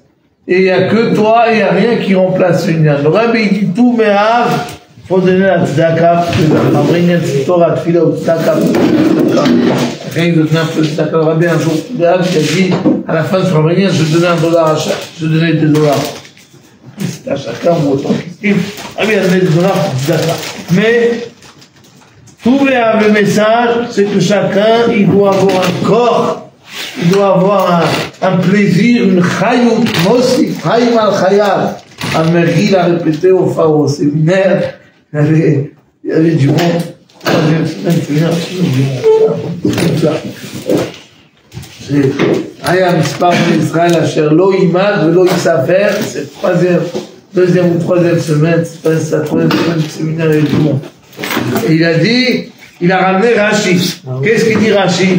Il dit, la Gemara elle dit, comme ça un mot, elle dit, à partir du 15 ar, celui qui apprend plus de Torah, il est Mosif Chaim al Chaya. Il a une plus grande chayout. Rabbi dans le Sichot, une plus grande chayout, c'est-à-dire une nouvelle chayout. Après, il a écrit, celui qui n'étudie pas, il a répété, bon, pas fort. En tout cas, il faut étudier beaucoup de Torah. La Bina, elle va l'enterrer. Mais bon, on garde ce ignan. Celui qui veut le Keter de la Torah, il doit étudier la Torah. J'arrive pas à passer à un autre sujet, parce que vous savez, la Torah, des fois, c'est une tava, il faut faire attention à la Torah. Un jour, Rabbi a dit pourquoi il y a des gens qui veulent étudier Shabbat Kursidut. Kursidut, c'est Etza Chaim. Et ce Shabbat, c'est Etza Chaim, on n'est que dans le bon. On étudie Kursidut. Rabbi, il a parlé de ça, Shmot, c'était Chabal et Tevet. Quelle année? Rafé, en tout cas, le Rabbi, il a dit, il faut savoir que le Shabbat, on peut étudier l'Église. Comment le Rabbi a expliqué ça? Il a dit, parce que de la même manière qu'on fait des Shabbat, c'est un jour très important, oui. Ça n'empêche qu'on fait des bons repas. On mange bien au Shabbat.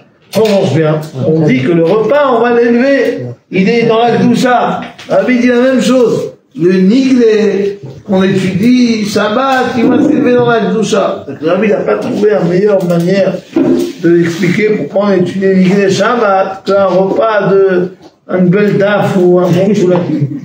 Parce que niglé, c'est du choulet, sauf quoi ça. Des smarot, intellectuels, des chiloukim, des chiloukim de niglé. Vous avez vu comment on fait au séminaire, des beaux poulim, hein.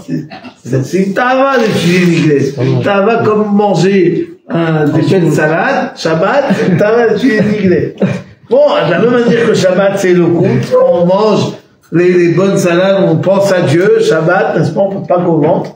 Pareil, on te dit niglé, on pense que c'est pas que la tava de l'intellect, mais c'est aussi le Ratzon Hashem, la parole de Dieu qu'il y a derrière. Merci, nous, c'est pur. Le Rabbi Yitzhak, le père du Rabbi, le Rabbi nous a tout donné. Le père du Rabbi, le Rabbi nous a tout donné. Tous les rabbins nous ont tout donné. Et c'est pour ça qu'on est tellement attachés aux rabbins. Parce que les rabbins nous ont donné un sof. Jusqu'à Yemot HaMashiach, ils nous ont donné infini. Un sof. J'étais avec un juif au taxi, un bon juif. Il me disait, c'était un bon juif de Sfarad. C'était attaché à Rav Chaikin. Et quand un juif il est attaché à Rav Chaikin de Exévin, je raconte toujours l'histoire de ce Loubeki. Pas l'histoire de ce Loubeki, que je raconte. C'est confirmé. C'est que Rav Chaikin disait aux jeunes à Exévin, la meilleure manière de passer le mois de juillet, c'est d'aller au Gan Israël Lubavitch. C'est vrai, ce lien? Un jour, on m'a raconté ça à votre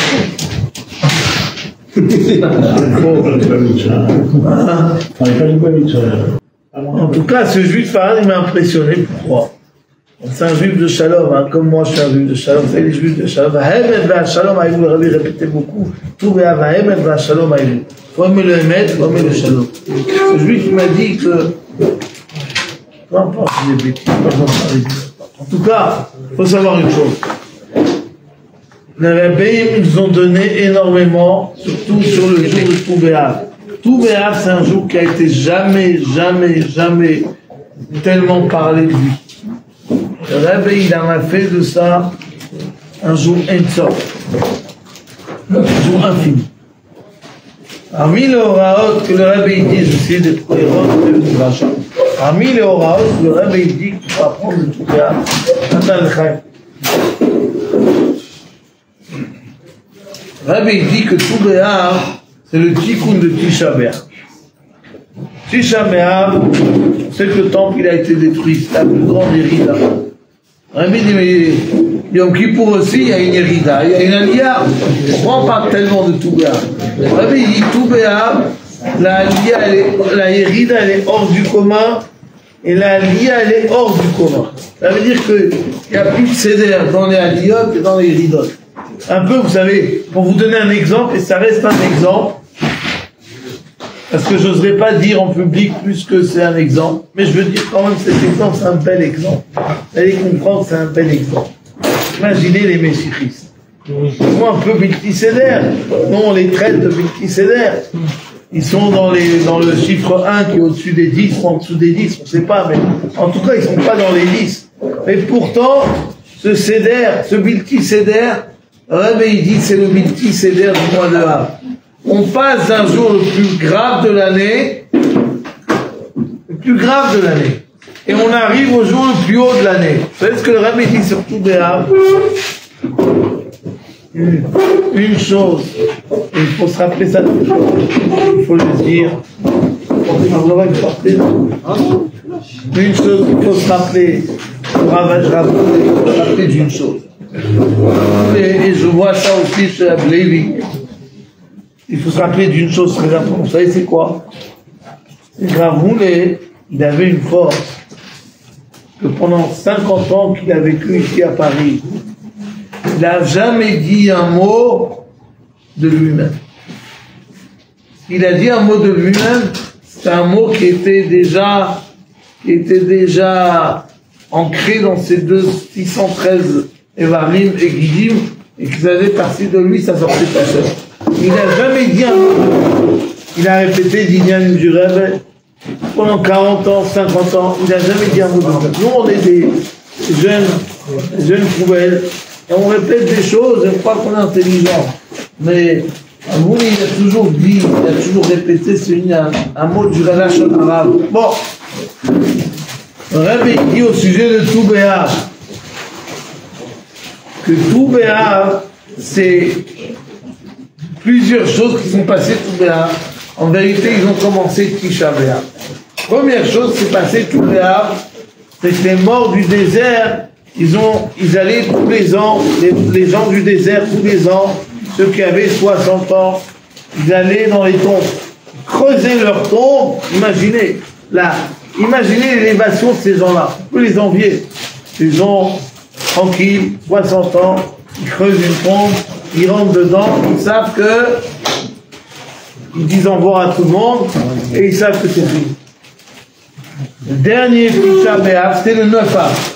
Le dernier 9 Av, vous pensez encore que c'était pas fini les 40 ans. Vous pensez que Mashiach il allait tarder encore, c'est pas fini. Ils sont rentrés dans les tombes le 9 Av. Et quand ils sont rentrés dans les tombes le 9 Av, le lendemain, ils ont dit on est encore vivants. On les a pris des tombes. Qu'est-ce qui se passe? Peut-être qu'on s'est trompé, c'est pas le 9 Av. La lune, elle a un problème. Pas clair, l'histoire est pas claire. Ils ont attendu jusqu'au 15 Av. En 15 Av, ils ont vu la pleine lune, ils ont dit c'est bon. Ça veut dire que la xéra de mourir au désert, elle a été annulée. Et ils ont fait la fête, ils ont fait comme ça écrit dans le marché, un simcha yom, simcha zola. Ils font un grand jour de simcha le 15 Av. En vérité, la fête, elle a commencé. Le vrai moment de la fête, il a commencé quand? le 9 Av, quand ils se sont réveillés, ils ont vu qu'il était encore vivant. Le Rabbi il dit comme ça. Pareil sur beaucoup de sujets, le Rabbi il dit sur le 9. Le 15 Av, c'est l'Av d'après le 15 Av, ça peut être un peu plus tôt, un peu plus tard. Le Rabbi parle beaucoup. 15 Av, bon, peu importe. On ne peut pas tout dire maintenant, mais l'idée c'est que la fête elle commence déjà avant. Le Rabbi il dit que c'est la même chose avec le 9 Av. Le 9 Av, c'est un jour très négatif. Et le Rabbi il a demandé qu'on fasse un sioum le 9 Av. On a l'habitude de faire un sioum le 9 Av pour ramener un peu de simcha le 9 Av, n'est-ce pas? Et le Rabbi il dit que le 9 Av il a commencé une grande simcha. Comment on sait qu'il y a une grande simcha le 9 Av? Le Rabbi dit le 9 Av il y a une grande simcha. Ou une simcha le 9 Av. Le temple il a été détruit. Le Rabbi il ramène un livre qui s'appelle Sha'ar HaKavanot. Sha'ar HaKavanot, pour les gens mystiques, c'est un livre primordial. C'est les Kavanot du Harizal, du Rav Chaim Vital. Le Rabbi dit c'est un pélé que chacun qui s'intéresse au secret de la Torah, il n'a pas ce livre chez lui. Le Rabbi il a dit on va laisser cette question pour une autre fois. Mais le poète, c'est un livre qui s'appelle Sha'ar HaKavanot. Là-bas, il dit que on voit que les Juifs, le 9 Av, après Chatzot, ils arrêtent de s'asseoir par terre, ils remettent les bancs en place, ils commencent à faire un peu la fête, enfin, je ne me rappelle plus dans quel sujet, mais ils commencent à atténuer le deuil. Pourtant, dans la Gemara, c'est écrit que c'est le 9 Av, à la fin de la soirée, qu'ils ont mis le feu dans le temple. Le Rabbi Yochanan, il disait qu'il jeûnait, que lui, il aurait instauré le jeûne le 10, pas le 9, parce que le temple, le feu, il a commencé le 9 au soir, mais le temple a été détruit le 10. Alors il dit, c'était un mot de Saïcha, Stam Der Hagav. Pour ceux qui connaissent un peu l'histoire, il a écrit que les 2 fois où Tisha B'Av il a été détruit le temple, c'était un Tisha B'Av qui tombait Shabbat. Stam Der Hagav. Comme on dit, Veda il a mévi. Un Tisha B'Av qui tombe Shabbat. En tout cas, le 9 Av, c'est négatif le soir du 9 Av. Pourquoi non, on n'est plus, on dit que les shiurim akvuim chita drambam, on peut commencer à faire après Chatzot, oui. Après Chatzot, c'est déjà mieux. On met une qualité de filine, tranquille. On s'assoit sur des bancs. Il dit pourquoi? Il dit qu'il a entendu du Harizal un mot qui a dit comme ça. Harizal, il a dit parce que le 9 Av, Sameder Chagav, avant de parler du 9 Av, avant de finir sur le 9 Av, il y a le 8 Av. Le 8 Av, on fait une souda, vous savez. Un jour, le Rabbi, il a fait un Fabringen, il a répété un Mahamar du Admor Hazaken qui était sorti récemment, et c'était un Mahamar qui avait été dit la souda du Erev Tisha B'Av. Mahamar où j'écris là-bas des fois avec on se tait parce que le dibour, les orotes sont tellement grands que le dibour, il ne permet pas de parler. Alors, il a fait le lien avec la galoute. Bon. Il a parlé de ça le 8 Av. Le 8 Av, j'ai découvert cette année, il a écrit que la Souda d'avant, Souda Tamafseket, regardez les Juifs, comment ils sont bizarres. La Souda avant, Souda Tamafseket, il a écrit qu'il faut la Harbot Bisouda. Pourquoi la Harbot Bisouda?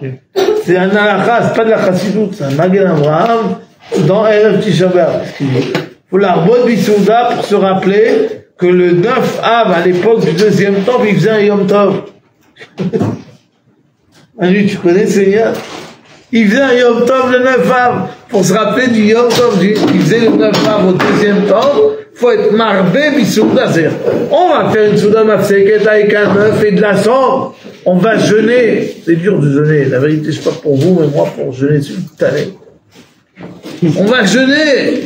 Et juste avant, on te dit, mais tu sais quoi, fais une bonne souda. Pourquoi? Pour se rappeler qu'au deuxième temps, il faisait un Yom Tov de 9 Av parce que c'était l'affaire que ça sonne ou Simra.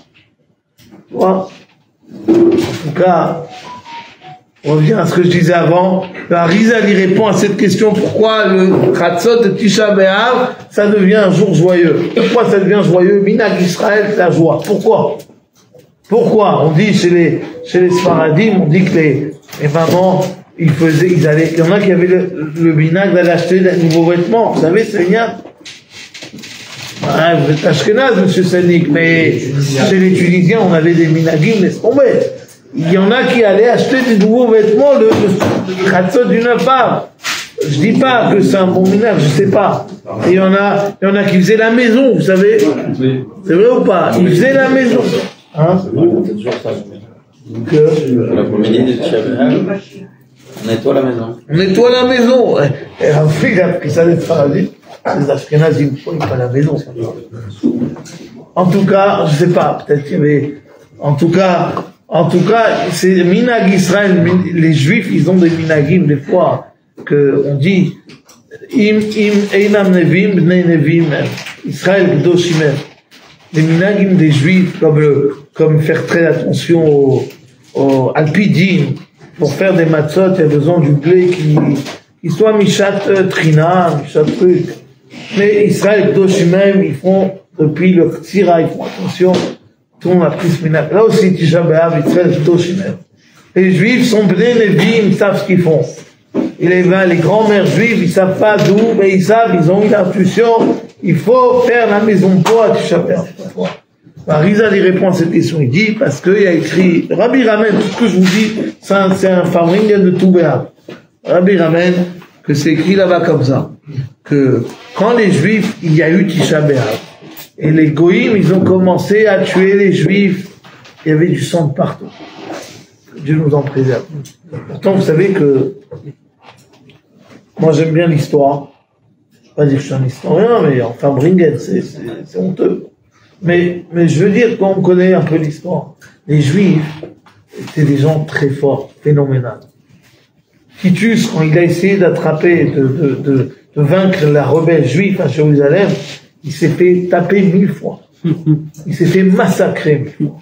Il a pleuré sa race. Mais, pour elle, c'était la xéra. Pourquoi il a réussi? Et les Juifs, ils se battaient entre eux. Si les Juifs étaient unis entre eux, jamais ils auraient pu. Dans la charte, Titus à Rome, dans la porte qu'ils ont fait à Titus, il a écrit tout ce qu'il a fait, et il a écrit surtout qu'il a vaincu les invincibles. Les invincibles. Il y avait 4 Bachurim de Jérusalem un jour, quand il n'y avait plus rien à manger à Jérusalem. Et qui mouraient de faim, ils mangeaient de l'herbe. Et 4 Bachurim, ils ont dit, venez, on va montrer la force des Juifs. Ils sont sortis de la muraille, c'est quelques jours avant la destruction du temple. Ils sont sortis, ils ont tué 20 000 Romains, 4 Juifs. Comment vous pouvez comprendre ça? On est le Rocher.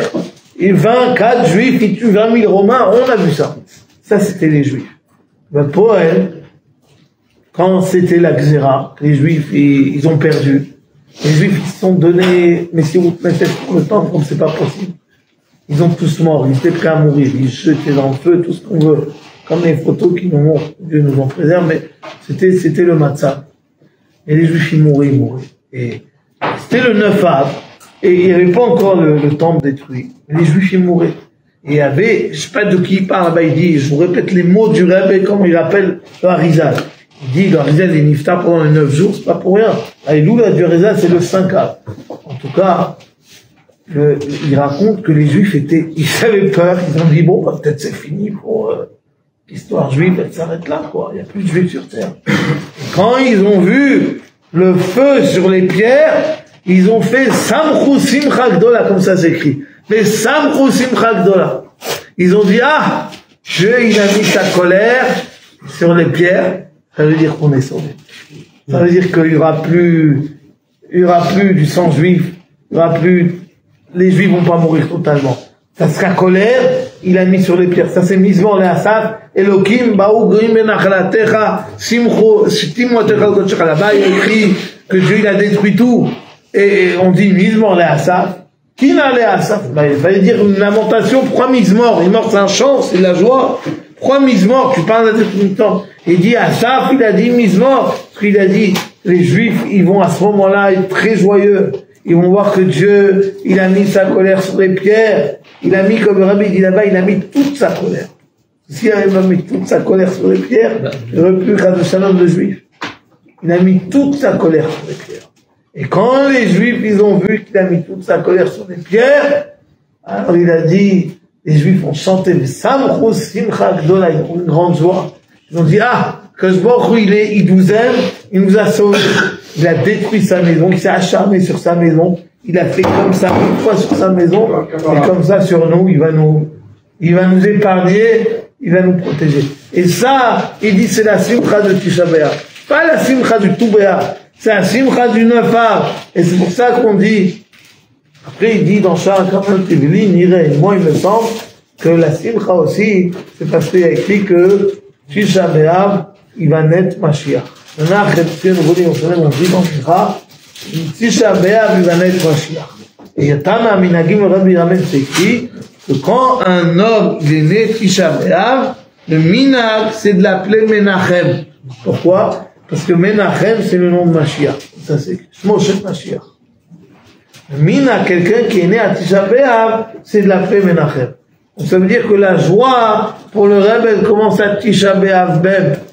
Seulement, elle est un peu cachée, on finit jeune quand même, mais elle est un peu cachée. Mais la joie, elle commence à Tisha B'Av. Elle se dévoile le 15 Av, pleine lune, complètement comme les morts du désert qui savaient pas que la Xéra a été annulée le 9 Av, ils ont su ça que à 15 Av. Mais en vérité, la joie, elle commence le 9 Av. Le Rabbi dit, la joie, elle commence le 9 Av. Ça, le Rabbi dit, on va suivre. Ça pour dire quoi, vrai? Que nous aussi, nous, on est dans une situation avant Mashiach. On sait que Mashiach, à la fin, il va venir. On sait que Dieu, il va mettre sa colère, pas sur les Juifs. Il va mettre la colère qu'il a. On met Taïch. Il y a un dicton qui écrit. Il y a un mamar connu qui écrit sur le Inyan. Si quelqu'un, c'est lié à Elul, si quelqu'un, il a trouvé une fille, une jeune fiancée dans le champ, il a été avec elle. Il a écrit Umet Aish Asher Shachavima Levado. L'homme qui a été avec elle, il va mourir tout seul. On va le tuer. Mais elle, la Nara Lota Sedava, parce qu'elle était dans le champ. Tzaka, qui Tzaka Nara Meorasha, mais Ein Moshiala, qui a pu l'aider. Elle était dans le champ, personne n'a pu l'aider. Donc comme personne n'a pu l'aider, elle est épargnée. Et Met Aïch Asher Shachavima Levado, l'homme qui l'a violé, il va être tué tout seul. Il y a un des mamarim connus qui dit que ça va être fait à la fin des temps. À la fin des temps, Akadosh Baruch Hu, il va dévoiler qu'il y a un Esavish Sadeh, un Goy, un Occident, comment on va l'appeler, je sais pas comment on va l'appeler, comme si l'Orient c'est pas des Goy. On va l'appeler comme on va l'appeler. Mais lui, il devra mourir tout seul. Esavish Sadeh, il va mourir tout seul. Et les Juifs, ils sont imprégnés par Esav. Il y a des Juifs qui sont violés par Esav. Il y a des Juifs qui font comme Esav et qui ont pris. Là, quand à la fin des temps, Hachem va dévoiler que la Nara Lota Sedava. Comme une fois, comme j'ai dit déjà, on rentre pas, on n'est pas nous les secrétaires de Dieu. Le Rabbi, il sait ce qu'il fait des comptes avec Dieu, sur chaque Juif, sur chaque gauchiste, sur chaque, le bon Dieu, il gère avec le Rabbi ce qu'il faut faire sur chaque Juif. Nous, on n'est rien. Nous, juste, on dit, on répète, c'est ma mari. Lui, il va mourir tout seul, et Esav, le goy, il va mourir tout seul. Le Juif qui habite Esav, le Nahara, Lota Sedama. Lui, il doit être protégé. Lui, il a été violé. Lui, c'est pas de sa faute. Il a été pris, il a été violé par la culture de l'Occident. Il a été violé par la politique. Il a été violé parce qu'il n'a pas voulu étudier assez de Torah comme il fallait étudier ou faire de mitzvot, il fallait, peu importe. Mais à la fin des temps, Dieu, il va dire, mon peuple, c'est mon peuple. Et s'il a été embêté, s'il n'a pas fait ce qu'il faut, parce qu'il a été violé par Esav. Esav, il savait. Alors, que Dieu y fasse. Que nous, à la fin des temps maintenant, on est avant tout, on voit pas encore la grande lumière. Le Ketsan Achoger, on n'est pas encore en train de le ressentir. Mais on sait une chose, les rabbins nous ont promis, c'est la fin des temps. Le rabbin nous a dit, Mashiach il arrive. Le rabbin nous a dit, c'est la Géoula. Le rabbin nous a dit que Israël, le peuple juif, il va être épargné parce que il a été violé par l'esprit de Esav. Et Dieu, il va faire le filtre. Il n'y a que Dieu qui sait faire la Havdil. Ben Kodesh Lechol, la Havdil, Ben Israël, la Havdil, il n'y a que Dieu qui sait. Il va nous le faire. Et nous, on va rester des bons juifs, rester des bons chassidim, on va laisser les gens bien, les gens qui sont pas imprégnés par Esav, et on va mériter le Samchou Simchat Gadol. Le Rebbe dit, Tisha B'Av, les Juifs étaient joyeux de l'amour que Dieu il a. Voilà, ça c'est, quand je vous ai dit tout à l'heure, le Rebbe il a labouré les jours de négatifs pour les rendre des jours positifs. Le Rebbe il a été jusqu'à dire que Tisha B'Av, le Rebbe il a ramené ce mot, le Samchou Simchat Gadol. Qu'après, les Juifs, ils ont vu la destruction du temple, c'était Shabbat. Je vous ai dit tout à l'heure, c'était Shabbat. Shabbat, il n'y a pas de mal. Shabbat, tout est positif. Shabbat, on mange Tisha B'Av. On fait la joie. Et les Juifs, le jour de Tisha B'Av, ils ont vu le temple détruit, ils étaient joyeux. On dit Dieu, ils étaient soulagés, on va pas dire. Il a écrit joyeux, c'est écrit joyeux. On n'a pas honte de répéter les mots du Harizal. Le Rebbe, il ramène, Vesamchou Simchat Gadol. Et le poil, ça veut dire qu'ils ont été soulagés. Ils ont compris que Dieu, il les a pas abandonnés. Comme le Rabbi ramène, c'est écrit que quand ils ont vu les Krouvim, n'est-ce pas? Ils ont vu les deux Krouvim attachés très fort. Question connue, mais le Aaron, il était caché. Où ils ont vu les Krouvim? Oh, ça c'est du niglé, déjà. Mais le poil, ils ont vu les Krouvim attachés très fort. Parce que le jour du Shabbat, il nous a montré un amour très fort. Rabbi dit ça, c'est le Samchou Simchat Gadol, un grand amour que Dieu nous a montré. Et ça s'est dévoilé plus Tou B'Av. L'amour, il a commencé pas le lendemain de Tisha B'Av. Rabbi dit, c'est ça toute la rida de Tou B'Av. C'est que c'est une rida pas possible, et une aliyah pas possible. Le jour même de la grande rida, on commence la aliyah, on a vu ça. Yom Kippour, le Rabbi dit, c'est gradué. Il y a le mois d'Elul, ça dure un mois avant de se préparer. Il y a Rosh Hashanah, Kabbalat HaMalchut. Il y a 10 jours de Tchouva. Il y a Yom Kippour. Après, il y a Sukkot pour faire la fête. Tout est casé, c'est ordonné. On fait pas n'importe quoi. Pas comme des gens qui chantent le Nigun Simchat Torah en plein Yom Kippour. On n'est pas fous, nous. Mais, Tisha B'Av, le Rabbi dit, il n'y a pas de Seder.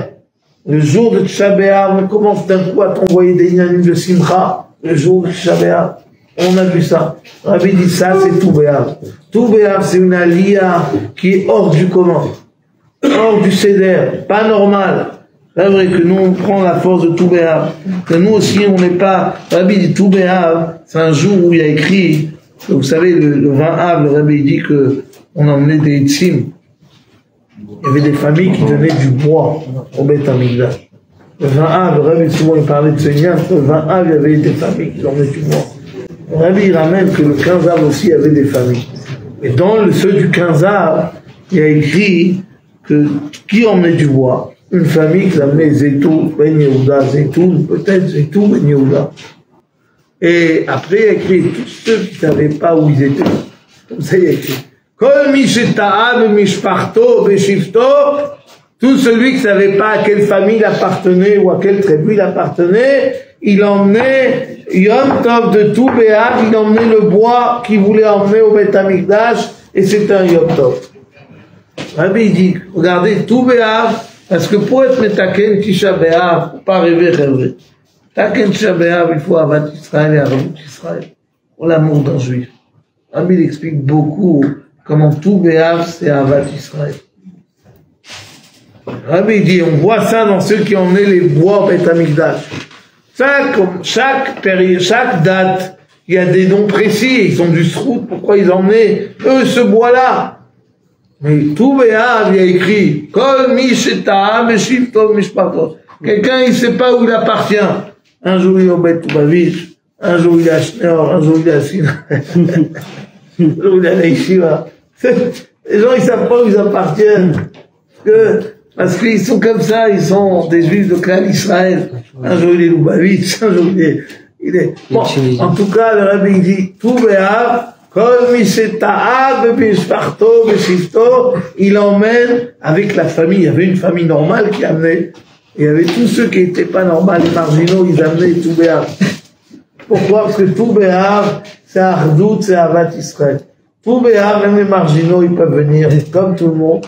On les accepte, c'est Bachinu Avinu, on est tous unis le jour de Tou B'Av. Ça c'est Tou B'Av, c'est Ardout Israël, Avat Israël. Que Dieu il fasse que chacun d'entre nous, il sache où il appartient. Et s'il ne sait pas où il appartient, qu'il vienne d'emmener du bois au Beth Amikdash et qu'il sache que tout Béar, il est reçu comme un roi. Il amène du bois, le Rabbi dit, crois c'est Avat Israël d'après tout Béar. Avat Israël, c'est quand ça coûte. Il y a un juif ici, il n'est plus là. Mais il est là. Il m'a dit un mot important. Il m'a dit, parce qu'il y a quelqu'un qui lui donne de l'argent. Je ne vais pas dire c'est qui, mais quelqu'un qui lui donne de l'argent. Je lui ai dit, comment tu fais? On te doit de l'argent depuis 1 an ou 2 et tu restes comme ça. Il a dit, il m'a regardé dans les yeux avec un mot très, on sentait la hachpa de Ravoulé. Il a dit, Avat Israël, c'est quand ça coûte. Ça, il m'a dit. Maintenant, c'est pas quelqu'un qui roule sur l'or, quelqu'un qui a besoin d'argent. Et on lui donne l'argent. Je lui ai dit, comment tu fais? Il m'a dit, Avat Israël, c'est quand ça coûte. Moi, je vous dis ça. Oh, je dis toujours. Avat Israël, c'est quand ça coûte, très vrai. Avat Israël, Argout Israël, c'est quand ça coûte. Chacun d'entre nous, il sait. Tout Béar, c'est le jour, il faut beaucoup d'Avat Israël. Beaucoup d'Argout Israël. Ça coûte des fois Avat Israël. C'est pas évident. On est la seule communauté où il peut se passer tout ce qui peut se passer, et les gens restent unis. Comme si qu'ils ne peuvent pas aller ailleurs. C'est un lien positif, ça. Il y a un lien de Avat Israël de toute façon. Et ça, c'est tout Béar. Cet Avat Israël va emmener Mashiach. Cet Avat Israël va faire de nous tous des bons juifs. Des juifs qui sauf ce qu'ils veulent, c'est de s'unir avec des autres juifs. On va mériter tous ensemble une grande Avat Israël. Yom Tavar Magal, il y a écrit. Un jour, on cassait, le Rabbi dit oui, pourquoi le sang ça coûte? Le Rabbi dit pourquoi tout Béar c'est tellement important? On a arrêté, vous savez, le soleil il a plus de force comme avant, et donc on a arrêté de faire du bois pour le Beth Amikdash. Le bois du Beth Amikdash, on peut le faire de Nissan jusqu'à tout Béar, il y a le soleil, et le bois il est sec. Et pour le Beth Amikdash, il fallait du bois sec, parce que le bois quand il est passé, il y a des vers dedans. Donc le bois du Beth Amikdash, il fallait du bois sec. Les familles coupaient du bois jusqu'à tout Béar. Alors, qu'une famille, elle coupe du bois, pour qui elle coupe du bois? Pour des juifs qui n'avaient pas emmené du bois. Ils pouvaient emmener ce bois au Beth Amikdash, prendre de cette famille. C'était le cadeau. C'était Avat Israël, pour tous les juifs, ils faire un corban. Ça, c'est pas un péné, c'est normal. Et quand ça arrive, tout Béar, le Rabbi dit, que là, tu sais, tu peux plus couper du bois.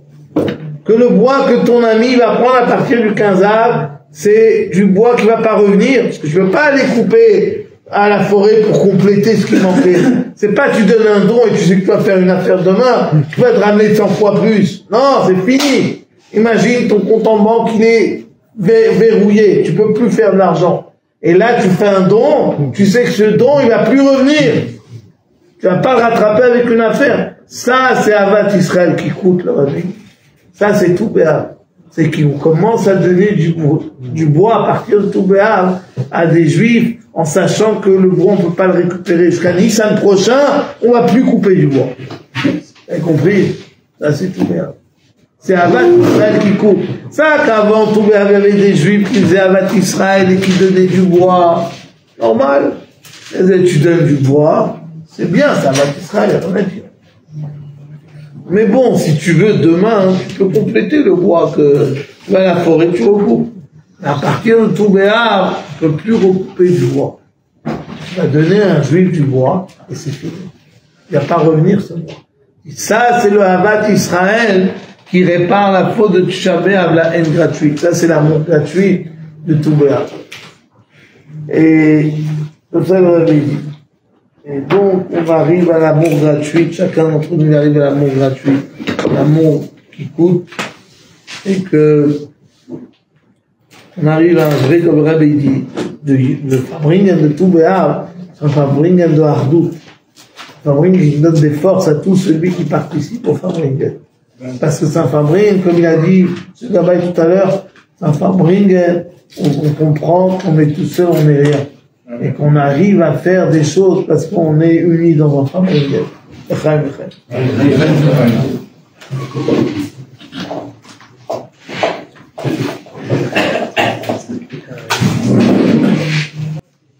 Yay,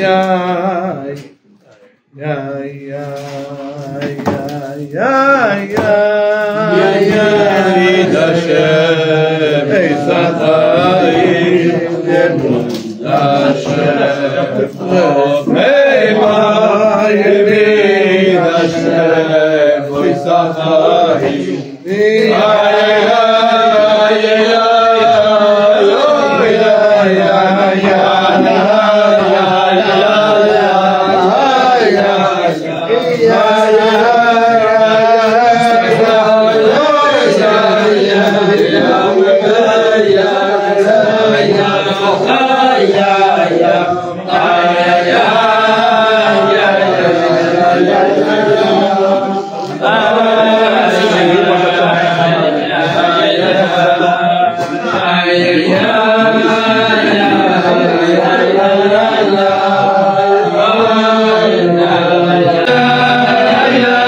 J'aime bien dire ça, et c'est important de dire.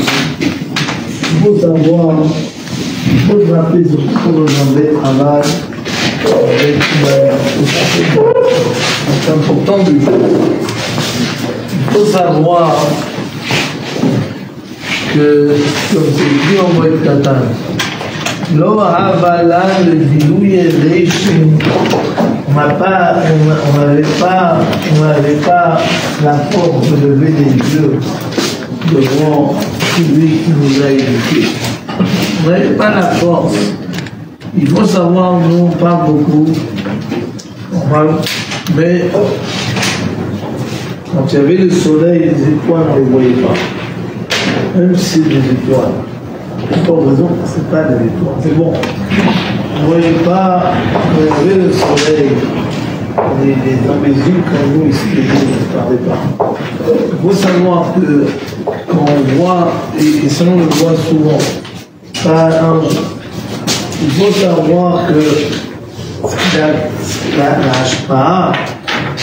la force, quand nous, il a ramené dans les gens de la communauté, c'est une force infinie, c'est un seul. C'est une force que c'est un ML qui a admis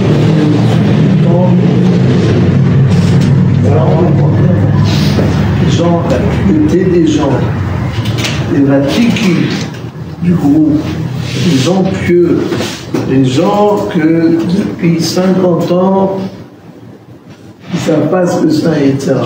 Moi, je sais, nous, on est des guillemets, je sais, je dis ça pour le fois. On est des guillemets, des grands professeurs de notre vie. La seule manière de nous rattraper, c'est de nous faire des enfants de Baïtchou. Les Baïtchou, c'est des chameaux tellement hauts qui, pendant 50 ans, 60 ans, ils ont suivi un maître avec Bitou. Ils ont vu ce Bitou. Nous, on l'a vu, les gens, ils ne savaient pas ce que c'était un Yitzhak. Ils ne savaient pas. C'est des gens que, quand ils n'ont pas eu, ils étaient tout le temps dans la gâchepioute. Ils étaient tout le temps dans le orgueil. Ils n'ont pas vécu un Yitzhak, pas une seconde de leur vie. Ils ont vécu un Bitou total. Un mot pour eux, un mot de Ravoulé, une spira du rêve, un farouille de Ravoulé, ça les tenait au fait Atzmi. Atzmi, ça veut dire que c'est un niveau de lumière spirituelle. Ils n'étaient pas chaillards à évaluer les horotes et à évaluer les jours et les intensités des fabriques. Ils étaient chaque fois une chose. Prendre le message et le rendre quelque chose d'Atzmi. C'était Atzmi dans leur manger de Shabbat, c'était Atzmi dans leur manger de Chol, c'était Atzmi dans leurs vacances, c'était Atzmi dans leurs écoles, c'était Atzmi dans leur travail. Leur travail, c'était Atzmi.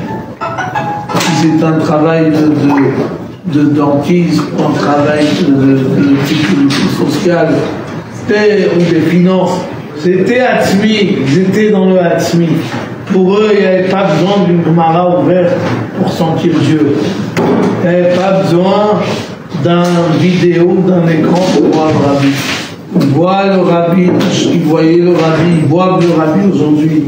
Dans chaque mission qu'ils ont, dans chaque ignal qu'ils ont. Et ce ignal, ça nous a marqué en content. C'est nous, comme on a dit, comme dans les Gilgulim qui vont rechailler. On a des tarots que vous ne pouvez pas imaginer, on a des tsaras que vous ne pouvez pas imaginer.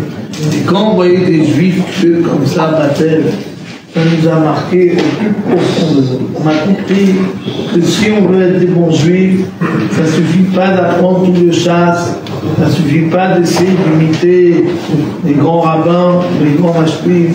Il faut qu'on se base sur nos parents. Et nos parents, des gens purs, des gens Batel.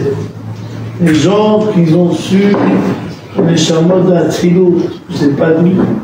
Ils ont su que Mashpia à vous et il dit quelque chose, c'est pas un message, c'est pas un Farbringen qui va nous tenir jusqu'au prochain Farbringen. Non, c'est un mode de vie qui commence et qui finit jamais.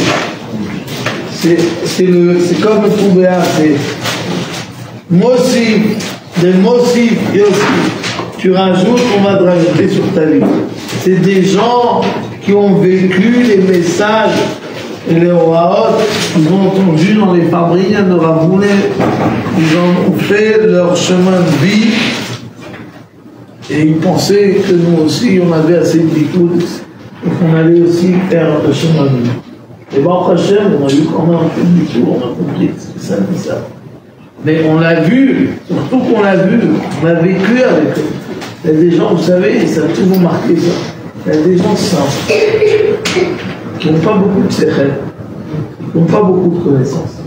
Et quand ils viennent vers moi, ils me respectent comme un grand rare. Ils sont contents de me voir. Ils m'embrassent la main tellement qu'ils sont contents. Pourquoi ils sont contents? Et ils se disent que comme je connais beaucoup de Torah, je suis un bon juif, j'ai de la lumière. Mais devant eux, moi je sais que ces gens-là, ils m'ont marqué à vie. Ils m'ont marqué à vie. Des gens qui n'avaient rien dans la tête. Rien dans la tête. Pas rien dans la tête. Ils sont beaucoup, mais ils n'avaient pas des grands mefarchim, de Kovetch mefarchim, de Barabakrav, de tout. Ils n'avaient pas tout ça. Mais sans avoir tout ça, ils vivaient avec des Farbringen, ils vivaient avec des Mamarim, et pas seulement ils vivaient, ils ont ramené des Juifs à la Torah, que moi j'ai pas ramené le 10e de ce qu'ils ont fait, j'ai pas fait. Avec toutes mes connaissances. Pourquoi? Ça, c'est les Juifs de Rav. On ne va pas dire de nom, ces gens-là, quand on dit de nom, c'est comme les tzaddik Isra, vous savez. Tzaddik Isra, quand on dévoile qu'ils sont tzaddik, ils meurent tout de suite. On ne peut rien faire sur terre. Il faut qu'ils restent Isra. Ces gens-là, ils restent Isra. Je n'aime pas qu'on dise des inanim d'eux. Mais le poète, c'est comme ça. J'ai vu que c'était pas une star. Tant vous, c'était pas une star. Mais vous voyez, les Juifs, ils ont fait des coups pour le rêver à ne pas en finir. Hein? Pas en finir. Ils ont fait des inanim pour le rêve à ne pas en finir. Je ne parle pas des dons. Je parle des inanim qu'ils ont fait pour le rêve. Ils ont donné leur vie pour faire les galères, faire des Juifs, des autres Juifs qui donnent des dons, pour faire des bêtes rabat, pour faire ils ont donné leur vie. Et pour eux, c'était pas qu'on leur devait quelque chose. C'était leur vie, c'était leur sang. Pourquoi? Parce qu'ils savaient, ils ont entendu le shliach du Rebbe, que le Rebbe Nessi Ador, il a dit, ça c'est le Inyan. Toute leur vie, c'était ça. Leur vie, c'était ça. Il n'y avait pas d'Yetzirah dans leur vie. Leur vie, c'était d'emmener les enfants Leur vie, c'était de faire ces inyanim que Ramoul et il veut, que Rebbe il veut. Et c'était ça leur vie. Et leur seul espoir, c'était après 120 ans. Ils n'avaient même pas d'espoir, ils n'étaient pas chayach à apporter d'espoir. Ils voulaient juste que le inyan se passe. Ça, c'était nos parents. Que le inyan se passe. Bien sûr, bon, si Dieu veut, j'ai envie de dire, si Dieu veut ramasser, on veut une vie éternelle. Mais ces juifs-là, ils sont rasés toutes les fois.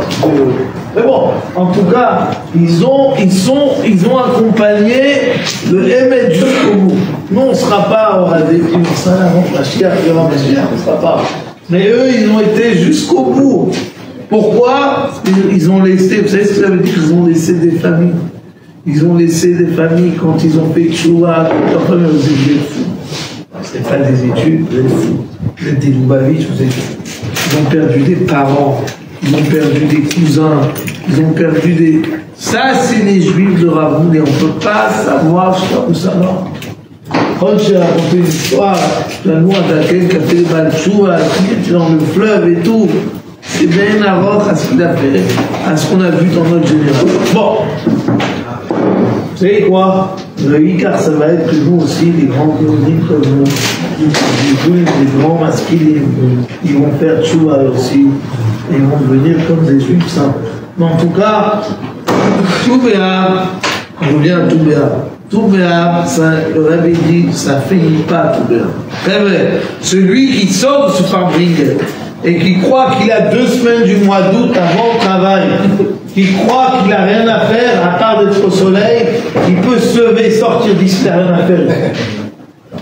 Tout Béab, on doit savoir la valeur d'étude de la Torah, elle doit être grande chez nous. T'entends, Lévi? Lévi.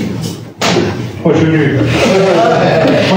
partir de demain, tu vas prendre un livre de Torah et tu vas t'intéresser à ce qui dort. On s'est étudié ce soir, j'ai vu que quand tu avais bu beaucoup de papier, je vais venir le voir.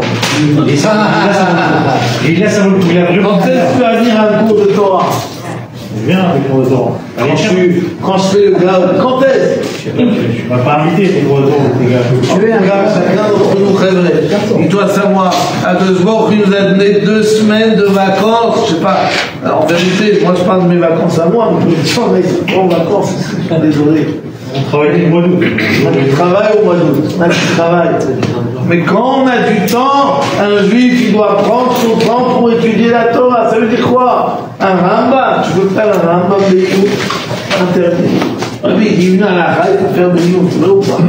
Une halakha, des yout, c'est ce que ça veut dire. Tu prends cette Mishneh, tu prends un alpage, tu commences à rentrer des yout. Qu'est-ce que ça veut dire? Tu prends une Gemara du séminaire et tu continues à étudier la Gemara du séminaire. Il y a plein de choses à faire dans la Torah. Le Chumash, tu fais un peu plus de Yud. Il y a plein de choses à faire. Il faut que l'étude de la Torah soit une valeur. Amoul, il disait toujours, un juif, il doit étudier la Torah. Un jour, moi, quand je suis venu, j'ai dit à Amoul, je vais faire des cours de Torah. Amoul, il m'a basé un peu. Et quelques mois après, c'était au Shchodesh Kislev. Oui, il m'a dit, tu vas au Kinous?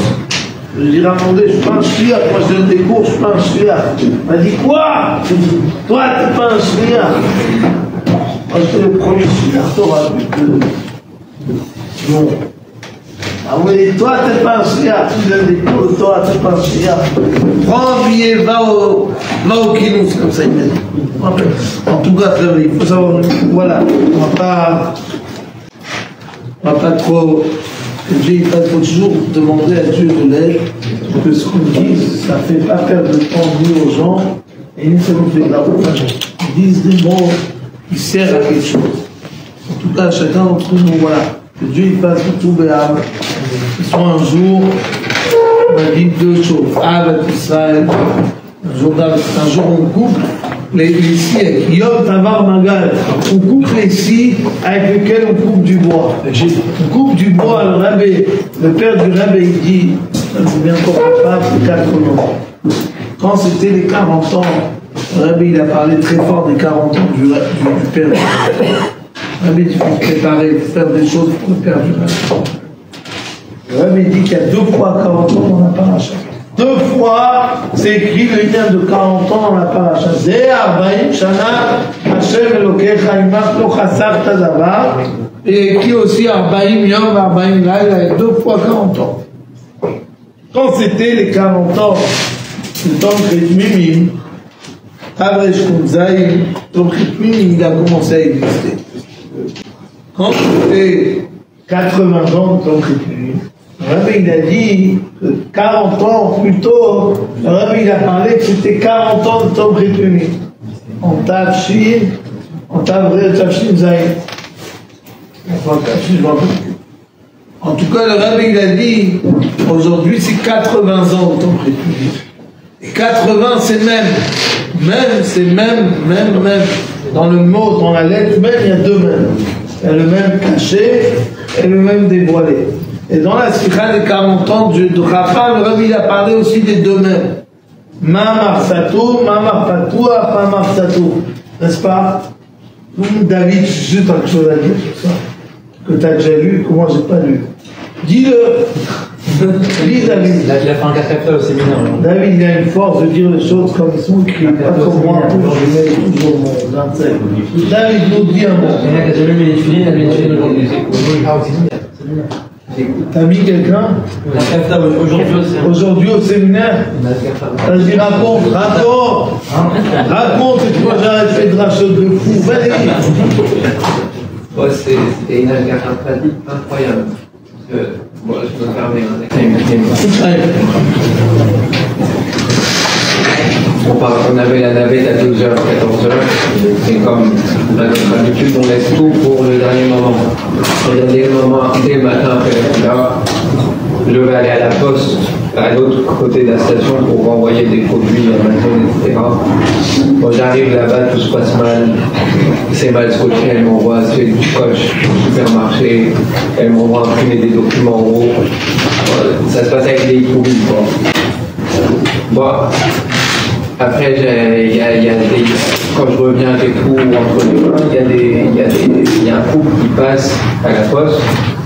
Et donc, le temps que je scotche, il passe devant moi. Donc, moi, je me suis dit, allez, encore une perte de temps. Le temps que la dame derrière le comptoir, elle est avec eux, etc. Donc, moi, j'ai attendu. En vérité, je devais rentrer le soir, je me suis à la maison, il restait 2 heures dans la maison, etc. Bon, je dis rien. Et à la fin, le coup, c'est la dame, elle nous dit, Toda Rabba, monsieur. Alors, j'ai dit, j'ai dit, vous êtes. Elle me dit, oui, on est juifs. Je lui dis, et vous venez d'où, etc. Paris 18e, ils viennent tous les ans dans la station. Donc, moi, je me suis dit, je vais essayer de mettre les filines au monsieur. J'ai dit, votre mari a mis les filines. Elle me dit, non, lui, il faut pas, il n'est pas du tout, moi je pratique un peu, mais lui, c'est pas du tout son truc. Alors moi je dis, mais c'est dommage, c'est important de mettre les filines. Et donc je vois qu'elle catégorise son mari, il ne veut pas, donc j'insiste pas, on est dans la voie, etc. Je dis peut-être comment sortir de son cinéma. J'ai changé de sujet, j'ai dit alors vous êtes arrivé quand, vous repartez quand? Et là je me suis rappelé ce que Yaouchiki il avait dit après la fila, il avait dit qu'on pouvait commander les chalotes ce Shabbat aussi. Alors je lui ai dit, vous savez qu'au début de la station vous pouvez commander les chalotes à la boulangerie devant le panorama, etc. Elle était contente, je lui ai dit carton de montagne aussi, il y a des produits cachers, etc. Et donc on a commencé à parler. Et après elle me dit, en novembre, nous on va et je vois, elle ne voulait pas dire en Israël parce qu'il y avait la guerre. Et moi je lui ai dit en Eretz. Elle me dit, oui, exactement. Elle était contente que j'avais trouvé le mot sans que l'on soit remarqué, quoi. Alors je lui ai dit, c'est très bien, je lui ai dit, c'est le pays le plus sûr sur la terre. Alors elle rigole et son mari, là, il commence à venir dans la discussion. Alors je lui dis, monsieur, vous auriez 2 minutes à m'accorder quand on sort? Il dit, pourquoi faire? Je lui ai dit, qu'on mette les filles.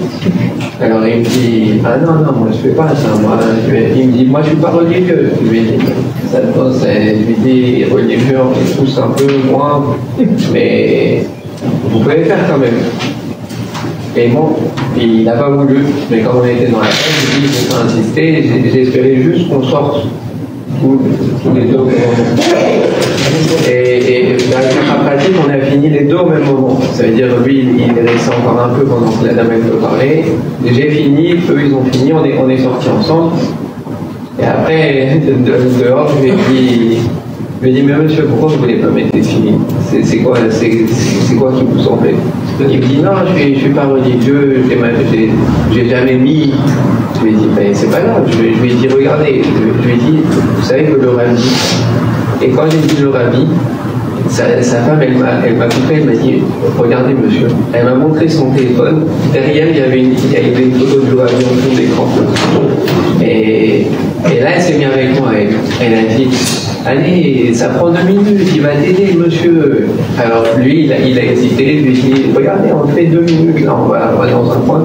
Il fait, ah non, mais moi, c'est pas le coin, je le fais au milieu de tout le monde, ça me dérange pas. Je lui ai dit, alors voilà, elle non plus.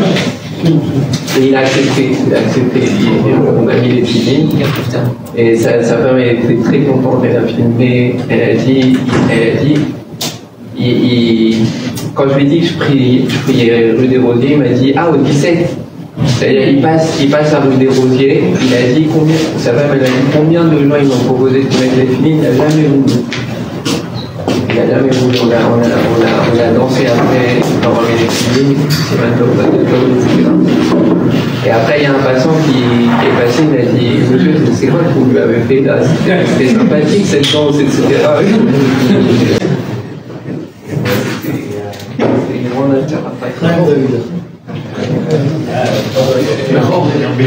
Pas logique.